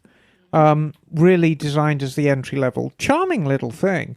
The mistake most people make with little Triumphs and little BSAs and little Royal Enfields is thinking just because it's going to be little, it's going to be little expense. It costs just as much to restore a Tiger Cub as it does a big Triumph. This is a story I was told when I had that Tiger Cub here that I was restoring. Which is now in my back garden rusting away. I want to kill you for that. This is what I was told, and you can correct me if I'm wrong. Yes. That back in the day when Triumph went out of business, when they did, that they took all the parts for the little bikes that had no value and just crushed them. And they sold off all the parts for the big bikes that were common, knowing that there would be collectors and restorers who needed them. So therefore, it is impossible to find the parts for the little bikes. It is harder to find the little parts. Cubs are very, very revered as vintage off-road bikes for trials. And because they're quite talky little engines and they sound quite meaty for what they are. They're charming little things. But yeah, I mean, if you were to present me with a Triumph Tiger Cub or a Triumph Bonneville and say which one is going to be the easier one to restore, I'll point at the Bonneville, not least because it's going to be far easier to get the parts, but they'll cost about the same. But they're lovely. Triumph Tiger Cubs are lovely little bikes when they're restored. So, Christopher, just take your time. Do not be frustrated when you can't find bits, because there are bits out there. You've just got to search for them. And take your time and do it right. Don't put a brown seat on it. John and Craig have bits. Can I change my answer of what I want for Christmas? Yeah, what do you want for Christmas? I want you to finish the Tiger Cub. No, I will. In my own time. I've got, At least get it out of the backyard, Emma. But I like it. Emma. All right. I know you don't approve of my work, but I rebuilt that chassis. Yeah, exactly. It was a roller. It was good to go. It was a roller. Anyway. It was when did I ever say I don't approve of your work? What is this nonsense coming out of your mouth right now? Gibbering. That's what I want. Gibbering from the sickbed. Hey, I got one here from Dean. He says, "Hey, Misfits." Is it Dean or Dino? Dean. Or Dean. Congratulations on 500 episodes. Thank you. I started listening to your podcast about 3 years ago and look forward to Monday mornings because I know there will be a couple of hours of enjoyable listening waiting for me. I find it hard to believe that Liza, that's me, works in hardware sales. I heard this on one of your podcasts and does not have a background in broadcasting. Hosting seems so effortless for you. Thank you. I'm in hardware, but I do have a background in software. No, live sound engineering. So that's why, the sound and being in front of a mic and being on a stage, and I'm uncomfortable with all of that. So thank you. He says, and I know that getting it out every week on time is no small feat, especially compared to our friends at another podcast that we will not name. Emma is a gem. I am constantly blown away by her depth of knowledge on so many topics. Cut to, the incredibly hard quiz. Yes. And especially motorcycles. Give it the beans, darling, is now part of my lexicon. The rest of the usual crew, Naked Jim and Bagel, to name a couple, bring a humor and point of view that add up to making this my favorite podcast. Aw, thanks. A little about me. I'm located in Manitoba, Canada, and I'm home of 6 months of winter. Ouch.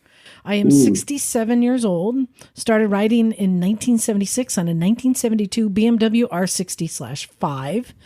And Emma, how many spokes are on the front wheel of an R60/5? 40.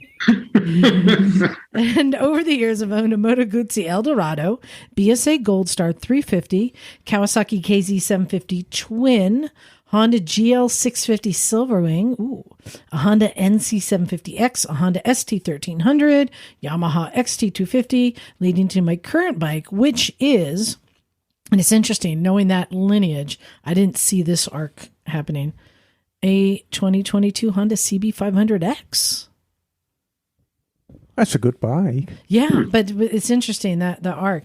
Thanks for putting out the podcast. It really brightens a long, cold winter. I hope one day to stop by the garage and meet you all in person. Reaching the 500 mark is something you should all be proud of. P.S. Last week you guys talked about bikes and their four-wheel twin. Funnily enough, when I thought about it, I actually own the CB500X's twin.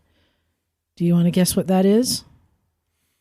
CB500X. What's its twin in the car world? Honda Ridgeline. Close. And Steph, if you weren't following, I said every bike has a separated at birth twin in the four-wheel world. Subaru Outback.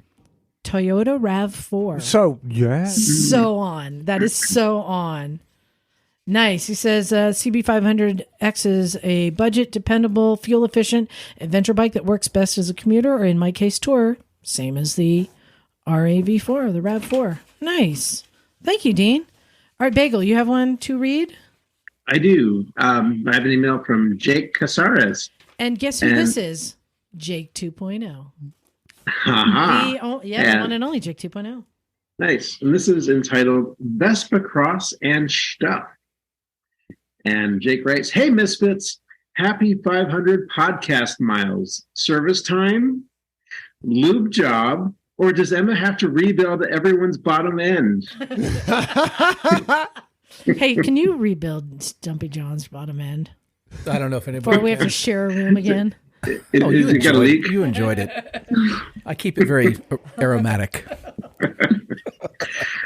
So Jake writes, "It was awesome meeting everyone at the shop on Sunday. Thanks, Miss Emma and Bagel, for helping get that bottle of port open and for looking at my slightly leaky-deaky Vespa. I can't overstate how stoked I am that you all are how you are and do what you do. But I'm really over the moon that it's happening in the same county I live. Slutty can of screws. I'm looking forward to getting a few Sundays off work so I can come wrench and bask in the great vibes that emanate from the Recycle Motorcycle Garage. I've just recently discovered the wild world of Vespa Cross whilst looking for an off-road scooter build. That was, of course, inspired by AMA Vintage Motorcycle Days shenanigans I saw on YouTube after hearing about it on the podcast.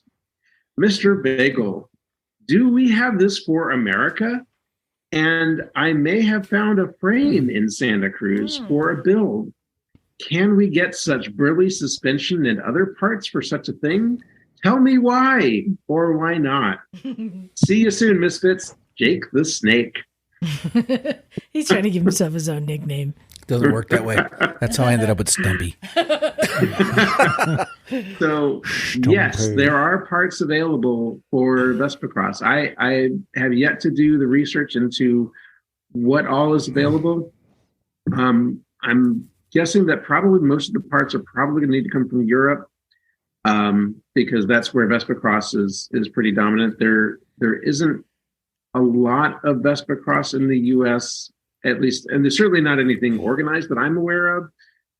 There are a few people that have built off-road Vespa bikes, but they've just kind of been, self-built things. I don't know how many bikes here in the States have been built like the Vespa cross bikes in Europe with, very specific parts, that have been sourced or built for that purpose. But that's one of the things that I'm planning to do research on soon to start the build on my Vespa cross bike, because I do want to get moving on that. Oh, well, perhaps you and Jake 2.0 can do concurrent builds and then dice against one another, because I'm sure you will be the only two competitors. Hey, maybe we could take them out to BMD and do some barrel races. Oh God, it'll end in tears. Nick tried to do Vespa Cross on the rally course last year, and he made it. I think the first turn, and the bike died. Well, yeah, I don't know if he made it that far, but yeah, it died on the first lap. Yeah, it was. They couldn't get started again. Could do the sheet iron too. It was really cool. So, Jake, keep coming back, and we'll hook you up with Bagel, and maybe you'll inspire Bagel to actually get his off-road Vespa made. Oh, I'm itching. I'm itching already. You've been itching a long time, man. I know. Well, I think you need medication. You've been itching so long. Now I have heat in my shop, so I have a long winter ahead. The things are going to happen. All right. Mm-hmm. Well, we're bringing it to a wrap here. Yes. We're not going to do a show next week. Right. We're going to come back on. So this is the last show of 22. New Year's Day. Yep. New Year's Day. So this is actually the last show of 2022. But we will be doing a show on 2023, first day of 2023. And I think it'd be a good time to reflect on what we've done this year. It's been quite a good year, hasn't it? Well, not just that, but I think there's a lot of plans we're already making for 2023 that I want to start diving into, because we've all got things that we're brewing for 2023. Right. This is going to be a big year for the Misfits. Emma, you've got 2 trips. I've got 2 trips. I'm planning 2 trips. Right. John's, you've got we're doing a rally so ADV far. Rally in March. We're gonna then his motorcycle days. And we've got so much we're doing. So we're going to get into that on our next show. Yes, we will. Let's talk about all we've accomplished, but all we're aiming to do 2023. I think it's going to be our biggest year yet. We're going to be going all over the place. Yes, we are. Worldwide. Yeah. The Misfits International. Oh, my word. Every corner of the globe. Oh, my word. Yes. Lord save The disease is spreading. It is spreading. Here's the thing. This is our time to thank everybody. The end of the show. Yes. I cannot thank enough all the people in this room who've participated on this show and helping me out. This is something that I couldn't do alone. Right. I appreciate it. I like the new guys coming in, bringing something new. Craig, your laugh kills me every time. I need to get a better filter for the volume when you laugh. The compressor, I think you almost blew it out. Big thanks to all of our listeners, to our Patreon subscribers for allowing me to do a lot of the stuff that I do. And to all of our new listeners, and for the new people coming to the shop, we gave away a bunch of jackets today. Yep. So that was really cool. And a gorgeous Nolan helmet. Yes, a nice helmet. Actually, John, the guy Nathan who bought the orange Rebel, we had a beautiful Nolan, almost new helmet. Yeah, he showed it to me. Orange. It fit perfect. Yeah, perfect. So thank you to everyone who's donated gear. I don't. You guys want to jump in? Who do you want to thank? Yeah, we got to thank Liza. I mean, no doubt about it. Yeah. I mean, she's the creativity that she brings to this podcast and to the community is incredible. She gives her life away. I just, I've been blessed the last couple of years hanging around here. So thank you, Liza. You're welcome. Yeah, thanks, Liza. And thank you for even just having the idea to create the garage and the podcast, because it's, without that initial effort to get it started, we wouldn't be here now. And this has been an amazing journey, and I'm grateful to have been a part of it. And I am grateful that you set the wheels in motion to get this going. Thanks. We're continuing to do. Craig, you want to thank me? I can thank you. I would like to give a massive global thank you to Miss Emma. 100%. The doctor 100%. herself, the bringing swag and knowledge and amazing humor from across the pond. Oh, thank you, darling. And it wouldn't be the same without you. I think I can speak for many of our listeners out there, and how much guidance and support you've provided. Not only people that come to the garage, but people that can't geographically be here in person.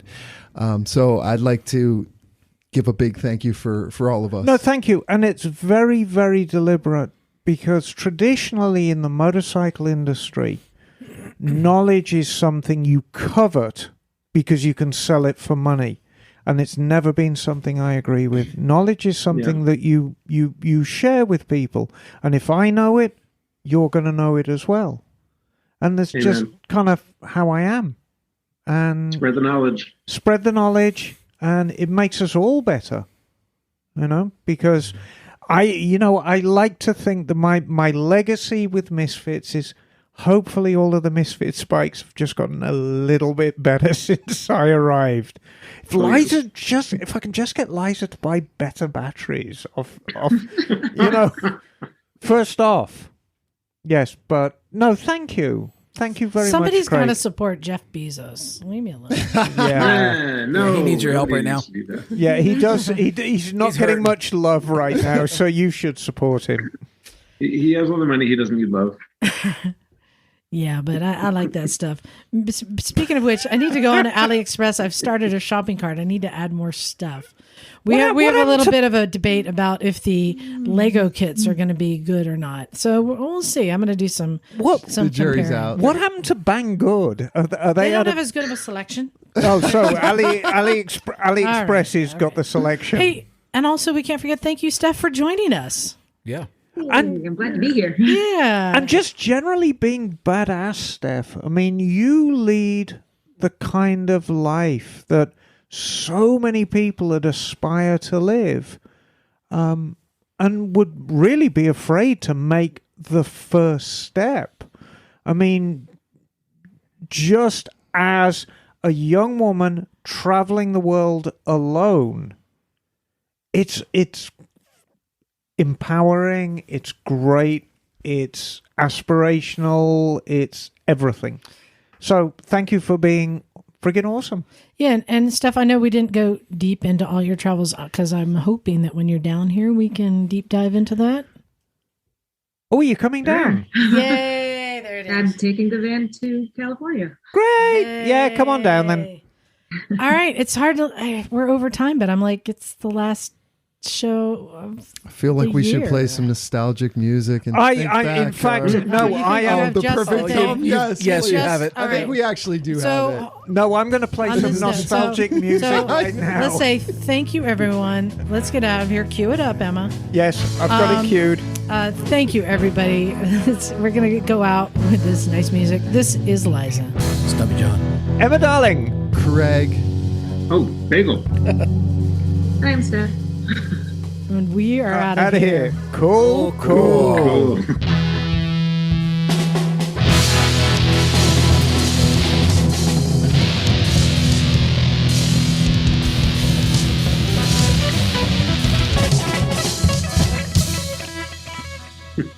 Play it.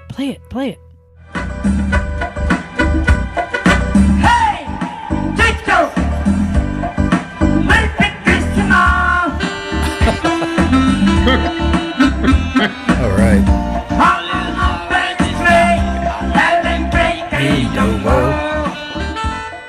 Happy holidays, everybody. All right. Bye-bye. See you guys. Thanks.